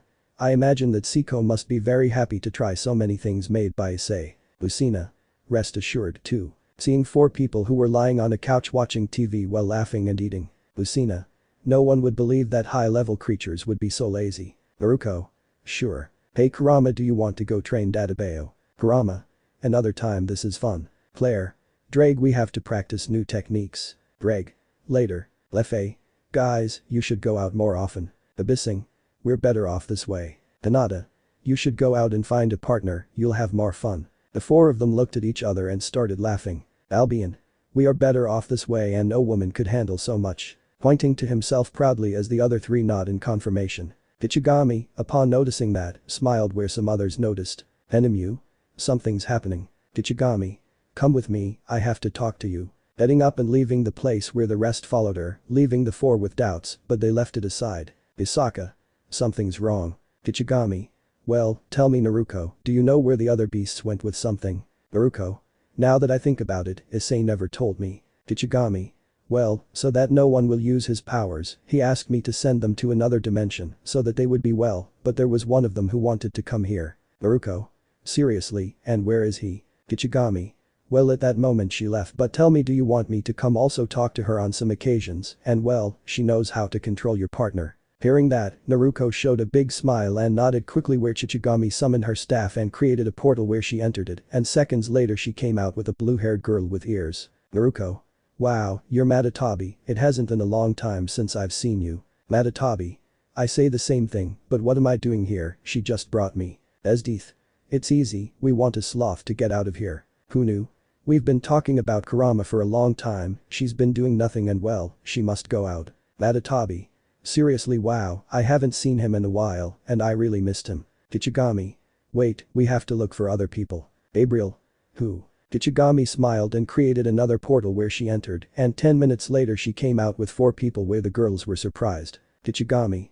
When Issei traveled to other realities, he found out that those lazy dragons had a partner and well, they are. So Albion has hidden here after so long. Lefei. Excuse me how you know him. I am his partner, but because I was in that stupid battle with Drake he left me aside and my name is Aris. A pleasure to all of you, my name is Susan and my partner is Abyssing, I hope we get along well. Yukin. Wow, I didn't expect him to have someone. Susan. I've been looking for him and well now that I find him he has to give me some explanations. Yukin. I see. Office. You're coming for Drake, aren't you, Tiamat? Tiamat. I come to kill him. All the girls were surprised to hear that. Mikishin. And that. Tiamat. That idiot for fighting with that idiot from Albion left my little sister abandoned on her wedding day. And when I found out that he was sealed, I took out my anger on the bearers of him. One-sama, don't say more, I've already forgiven him. Tiamat. Mio you are very soft on that idiot but let me give him his due first. Leo. Don't be harsh, yeah. Claire. I give you permission to punish him for what he did. Tiamat. Well tell me Aris are you coming? Aris. Hahaha I'll have fun. Matatabi. Me too. Susan. Come on. Where the 4 got serious and Mio just got nervous about what happened. Where 4 people felt a chill where Drake instantly started to shake and slowly turned around to see a big smile. Drake. Tiamat. Giving a jump of fear where the other 3 turned around and in the same way they jumped back. Kurama. Hey, what are you doing here? Matatabi. This is how you talk to your partner, dear. Kurama. Naruko, you betrayed me, you brought a crazy woman. Where Matatabi instantly hit him on the head. Matatabi. You did the right thing and now we will continue with what we left pending for a long time. Turning around and looking at the girls. Matatabi. Where is his room? Raphia. On the 4th floor to the left and right door. And please don't make too much noise, the girls will return from studying. Adatabi just nodded and began to drag Kurama while he resisted with his nails, but it was useless. Kurama. Brothers, help me. Albion. Are you an idiot? Don't you see that we are in the same conflict? Well, he pointed the remote control at Iris. Adatabi.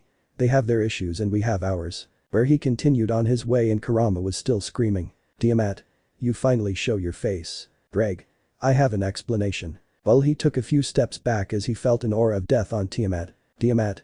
You made my sister suffer, and to make matters worse you never came to apologize, otherwise you escaped. Greg. I didn't come back because I was looking for a house for both of us, if that was it. Leo. Seriously. She said it with a big smile. Greg. Yes. Leo. I'm glad to hear that but. Greg. But. Leo. I promised my one Isama that he will punish you, since I don't have the courage to do so. She said it with a smile as Tiamat approached Greg with a smile. Greg. Mom. Where Tiamat grabbed him by the neck and they both teleported and Mio followed them. Iris on the other hand was hugging while he tried his best to escape, but nothing. Albion.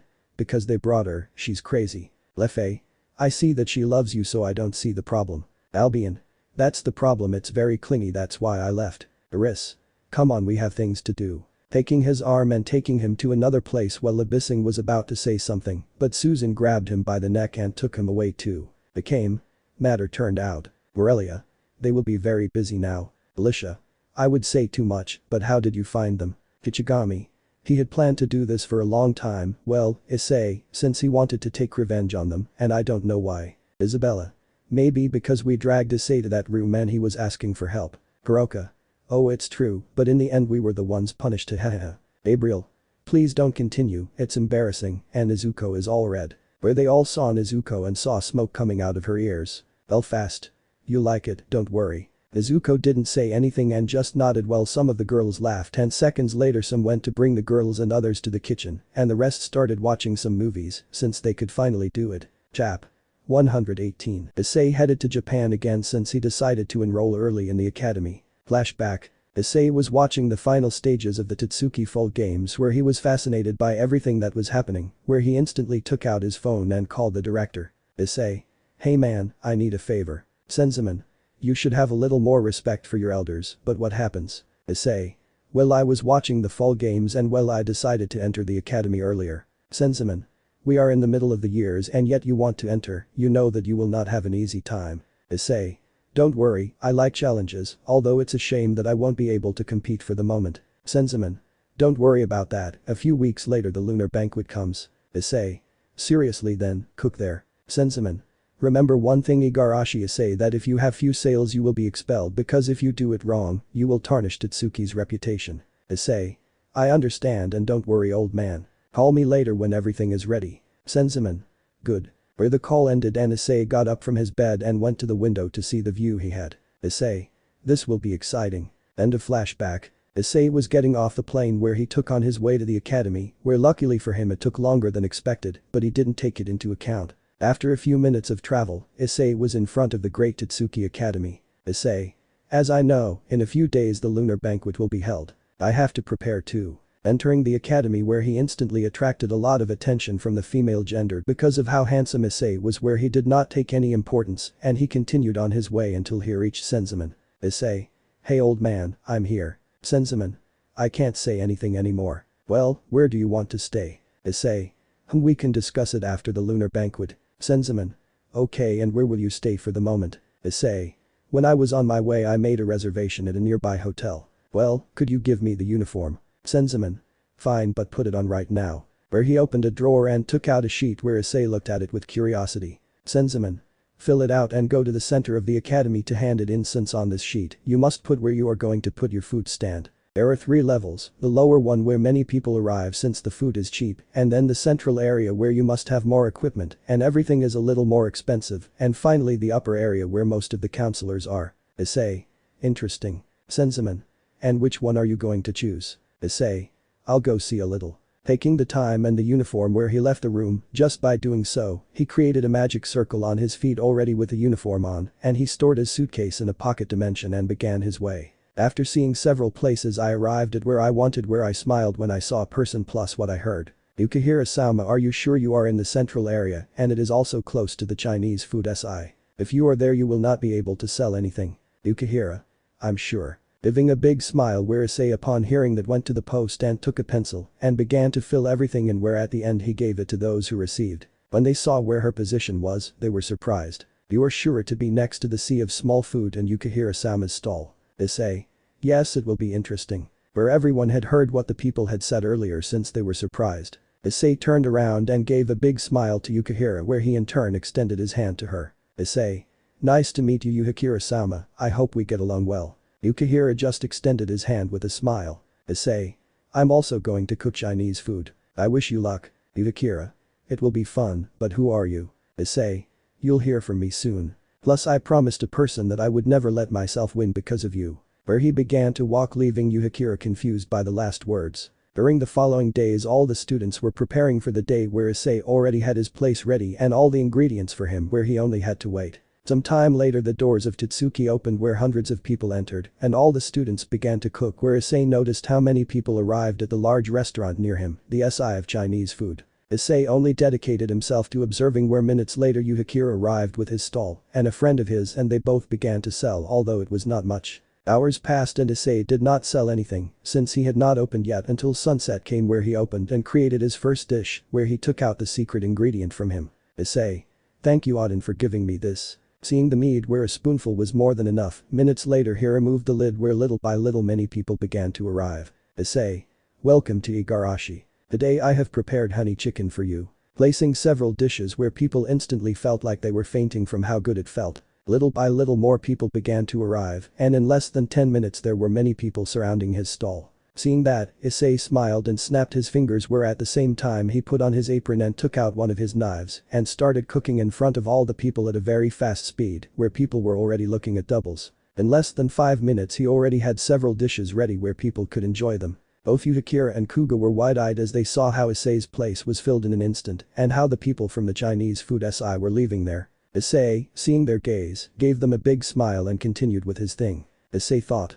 Because I feel Siko's aura near here if I talked to her 2 days ago and she is in Canada. This is rare. Where after a few seconds she put it aside and continued with her thing. Hours passed and people continued filling up, leaving several students in shock when they saw how so many arrived and how only one person attended to so many. Excuse me, what ingredients did you use? This is very delicious. I still can't figure out what you used. Issei. You wouldn't believe me if I told you. While he cut many vegetables in the air with great precision, many people took photos when they saw such a spectacle. Hours passed until someone spoke over the speaker, where they gave the results of the first area and then moved on to the central area until they reached the top 3. Thirdly, the fire of Spanish food. And in second place is the yes for small food. Where Kuga instantly got upset when she heard that where she instantly saw Issei. And in first place with a unique record is the Igarashi stand with Chinese food. Hearing, Issei just smiled and while the people were eating he left her stall going to where Yukihira and Kuga were. Issei. Congratulations. Yukihira. Wow, you're good, I can try what you made. Issei. Sure, go whenever you like. Kuga. Who are you? Issei. I heard that you are one of the 10 counselors, the 8th being no. Kuga. That's right. Where little by little many people as well as students arrived since they were curious. Issei. Remember one thing Yukihira-sama. Iridiid, upon hearing his name, stared at Issei where he had a smile. Issei. As long as I study here I will be the one above all of you. So you counselors wait for me. Turning around and returning to his post where Yukihira and Kuga were shocked by such words. Issei continued on his way until he saw someone standing in front of him. I like people who have the courage to talk like that, but you should know one thing that counselors are not as weak as you think. Issei didn't hear a word she said as he was shocked just by seeing her since she was someone he knew very well. Issei. Siko, what are you doing here? You would have told me. I think you're confused, I'm Rindo Kobayashi. And I hope that moment comes so I can defeat you. Issei. Wow, I didn't expect to meet someone just like her. I hope they never meet or it would be a catastrophe. She said it in a whisper where he saw how Rindo had many bags with food. Issei thought. Besides, they both like to eat. Rindo. Let's see how long you last. Issei just gave her a smile and returned to his position. Issei. Remember one thing and that is that I never lie. Chap.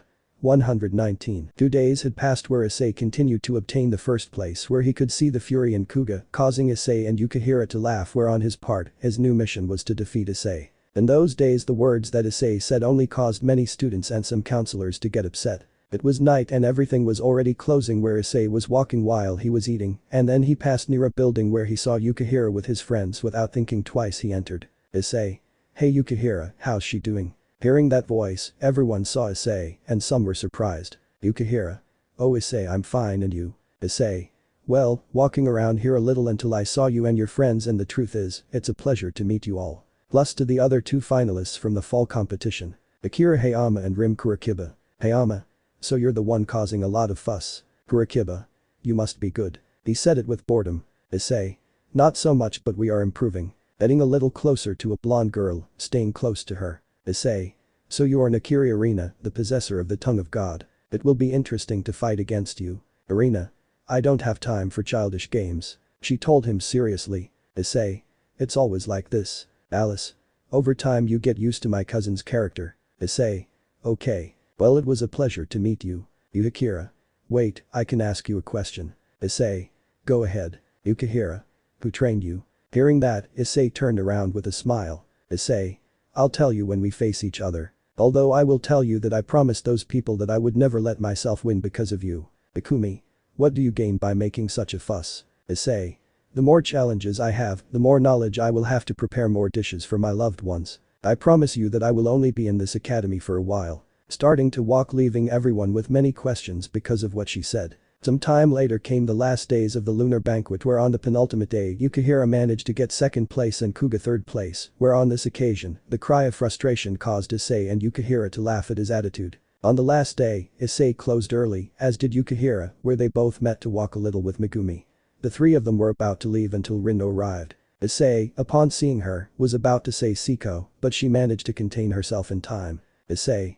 I still don't get used to the truth. Yukihira. What do you mean? Issei. Nothing important. Rindo. You guys did well. What do you think if we go to the upper level to eat a little? Megumi. But everything is expensive there. Rindo. Don't worry little one, I'll invite you. Giving a smile to the three, where seconds later they took off. Minutes later they arrived at the upper area, where both Megumi and Yukihira were surprised. Yukihira. Wow, here they're just starting. Rindo. For millionaires the night is the best, isn't it Issei? Issei. I don't know, I come from a humble family. Lying, since he doesn't even know how much money he has for so many missions, but I don't care. After a walk they arrived at a dark place where there were only a few tables, and minutes later the first counselor arrived to serve them food. The four of them were shocked when they tried it because of how good it tasted. Issei. Aishi Tsukasa, it won't be easy to fight you. Tsukasa. So you're the one most people talk about, maybe you're not afraid of how the other students treat you by acting like that. Issei. I don't care about the opinion of strangers. Finishing her dish where she stood. Issei.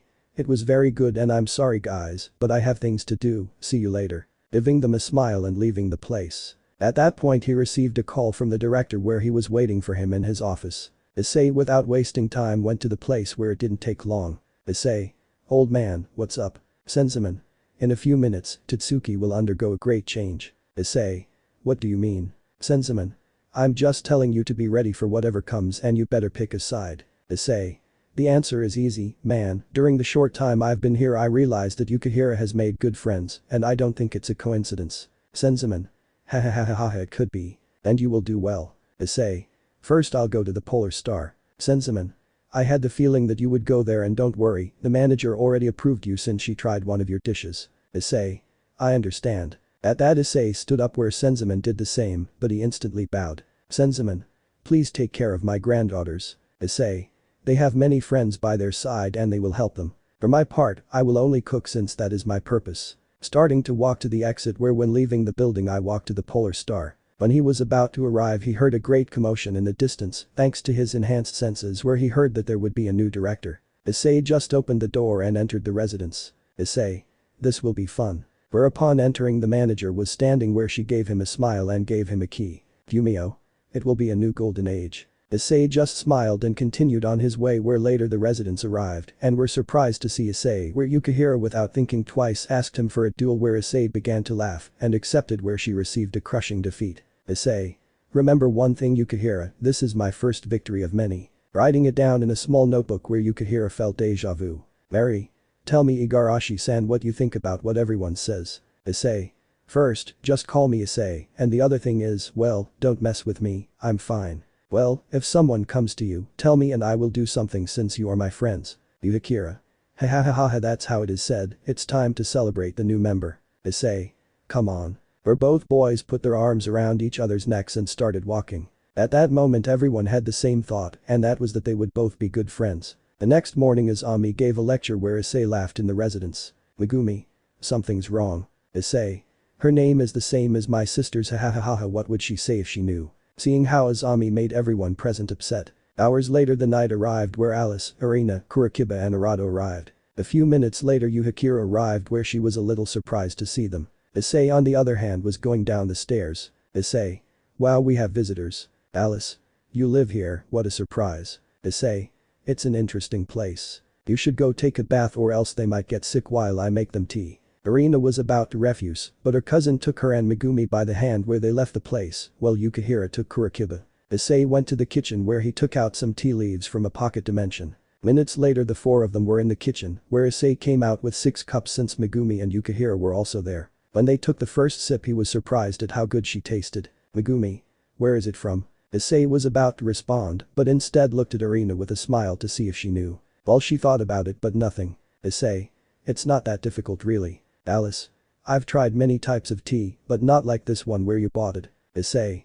In the past I liked to travel a lot and well I collected many types of leaves. Well, Nakiri, do you have any ideas? Upon hearing those words, she noticed how everyone was looking at her where she just looked away from her. Issei. There are many things you don't know, Nakiri, just like you. Yukihira. Where do you come from, Issei? Issei. Who knows, it's good to keep the mystery for the moment, ha ha ha ha. Alice. I'll tell someone to investigate you. Issei. Go ahead. Where she stood up and walked to her room. Issei. Rest, very hard days are coming. And when you need help, count on me. Chap. 120 days later the girls were happy to know that the 3 dragons and the kitsune were not kept in the house, causing everyone to laugh because they struggled to hide, but it was impossible. Drake. Partner, we must train or else you will become weak. Claire. Don't worry, Drake, go out with your partner and remember one thing, and that is that I have to improve my dragon powers and I won't always depend on you. Drake was about to say something, but Mia arrived and grabbed his arm and started pulling him where he was asking for help, but Claire just gave him a smile. Lefei. Albion makes the same excuse. Yukin. I understand you. Baruko. We do it for his sake but it doesn't matter. Kunu. He feels calm that they are not just lying on the couch. Athena. How will Issei fare where he is? Brunhild. Knowing him, I imagine that he must be in trouble himself now. Nezuko. He's always like that. Enemu. That's right, but that part of him makes him unique since he gets into other people's wars without asking for anything in return. Enterprise. It's true. Astet. How strong he will become. Tsukiyomi. What new abilities will he show us? Seraphol. I hope he doesn't get stronger. Ingvald. Because. Seraphol. A while ago I got up to drink a glass of water and I saw Issei in the kitchen with a cup of coffee. Flashback. Seraphol, upon seeing Issei, approached in silence and wanted to scare him, but he did not react since he was still lost in his thoughts. Seraphol, noticing this, stood in front of him and grabbed his cheeks where Issei instantly came out of his thoughts and saw Seraphol with a pout. Issei. Something's wrong. Seraphol. I tried to scare you, but you were lost in your thoughts. Issei. I was thinking about something, really. Having a calm face where Seraphol, noticing that, sat next to Issei. Seraphol. Ice-chan, something's wrong to make you look like that. Issei. You know Seraphol, I'm scared. Seraphol upon hearing those words was surprised, she had never heard those words from him, she was about to say something, but Issei continued. Issei. I'm afraid that I'll get out of control and that he might attack everyone. Seraphol. That will never happen. Issei. If that happens I need you to promise me something. Seraphol was nervous since she didn't have a good feeling about what she was going to hear. Seraphol. What is it? Issei. If one day I get out of control I wish you guys would end my life. Seraphol upon hearing such words she stood up scared since she did not want to think about such a thing. Where he also saw Issei how he was still just as calm. Seraphol. I can't promise such a thing. Issei. Huh. Seraphol. If that happens we will do everything possible to save you since now you are not alone since you have a family to take care of. Issei. But. Seraphol. I will never hurt you Issei and if that day comes I will just wait with open arms for my moment like the others. Approaching Issei and giving him a hug. Seraphol. A life without you is meaningless and I cannot promise such a thing. Issei. I understand and sorry for bringing up such a topic. Seraphol. I like it that way so don't ever mention it again. So now let's go to sleep tomorrow there's a lot to do. Issei just nodded and they both went to their rooms. End of flashback. All the girls were surprised by such a statement since they did not expect that from Issei. Serafal. Please don't tell him anything about this topic. Raftalia. I never thought he would say such words. Lefay. We also have to help him so that he doesn't carry so many things. Griselda. You know what no means. Betos. Let's train as we said. Raising her fist like the rest of the girls with motivation. Tiamat. I join in too. You know, I'm curious about that boy since there's a lot of talk about him. You don't think you're exaggerating? Esdeeth. When you see him you will understand why we talk about him like that. Serafal. Well, you guys go since I have things to do. I have to go to my parents haha. The rest of her nodded and with that Serafal left for the underworld where upon arriving she went straight to her house where her family was waiting for her. Sona. Ni-sama, you were late. Serafal. I was busy with the girls and well, tell me how it went. Sona. Good with some missions, but we got ahead. Serafal. I'm glad Asami and how is she? Sona. Good, although she trains a lot to be able to control 2 sacred gears. Serafal. I see. At that both leaders entered. Lady Citri. After so long we are a family. Sona. Many things to do and little time. Lord Citri. I see, Serafal, how things are with Issei. Serafal. Very good. Lady Citri. When will you bring him home since the truth is we have never spoken to him, we have only seen him from afar. Serafal. Ice-chan is very busy, but when he sees him I will tell him. Lord Citri. I still don't believe you left everything for him. Serafal. Hey that's love, he did a lot for me at least I had something to give too. Lady Citri. But he's a human, he wouldn't live long you know. Serafal. There is something that no one knows and that is that Ice-chan is immortal. The 3 of them were surprised upon hearing such a statement. Sona. Like. Serafal. I work a lot, that's all I can say. Lady Citri. Tell him to come because you don't know how to ask for your hand yet. Serafal. He had planned to do all that, but he is a very busy person, but when he has time he spends it with us so he didn't complain about anything. Lady Citri. I understand how about we go to eat, yes. Both girls nodded and went to the dining room. Meanwhile at the Grimory house the whole family was having dinner where Grafia was called before leaving for training and she accepted since she had a good relationship with the family. Then Alana. Long time without seeing you how you are. Grafia. Very good, thank you. Then Alana. Come with me. Grafia just nodded with a smile where they went to the dining room where when they arrived there were Zeoticus, Surzich Milikas and another person. Grafia. Long time no see, I'm glad you woke up. Approaching the woman and giving her a hug. Aoi. Thank you for taking care of my son this time. Grafia. After so long you finally did it. Surzich. For that reason we invited you today since you are part of this family too and the truth is we thought Issei would come with you. Grafia. He's busy right now with Siko. Aoi. I wanted to meet both of them since Venelana told me about her. Zeoticus. Just the things he's done to both of us. Venelana. It's good to have joy at home. Aoi. Surzich told me about Ria's and it's a shame honestly. Since as I remember she was very happy. Grafia. Time passed and she took another path. Aoi. I know but tell me what your partner is like, Milikas told me that he is very cool. Grafia. It would take me all night to talk about him alone. Aoi. Well, I have plenty of time now And the truth is I'm glad that my best friend is happy too and doesn't always have that serious face I'm grateful to that boy for making you change. Grafia. Don't say so many things. But the whole family started laughing. Minutes later they heard a lot of noise outside the room until the door burst open, leaving most of them and one person in shock. After a long time of sleep I'm finally awake and well, what do they have to tell me? Looking everywhere with one more smile when seeing a person. Let me know in the comments below if you guys want the next part. Also check out my other video that has been shown and left. Thank you for watching. If you enjoyed this video please like and share this video. And have a fantastic day. Bye.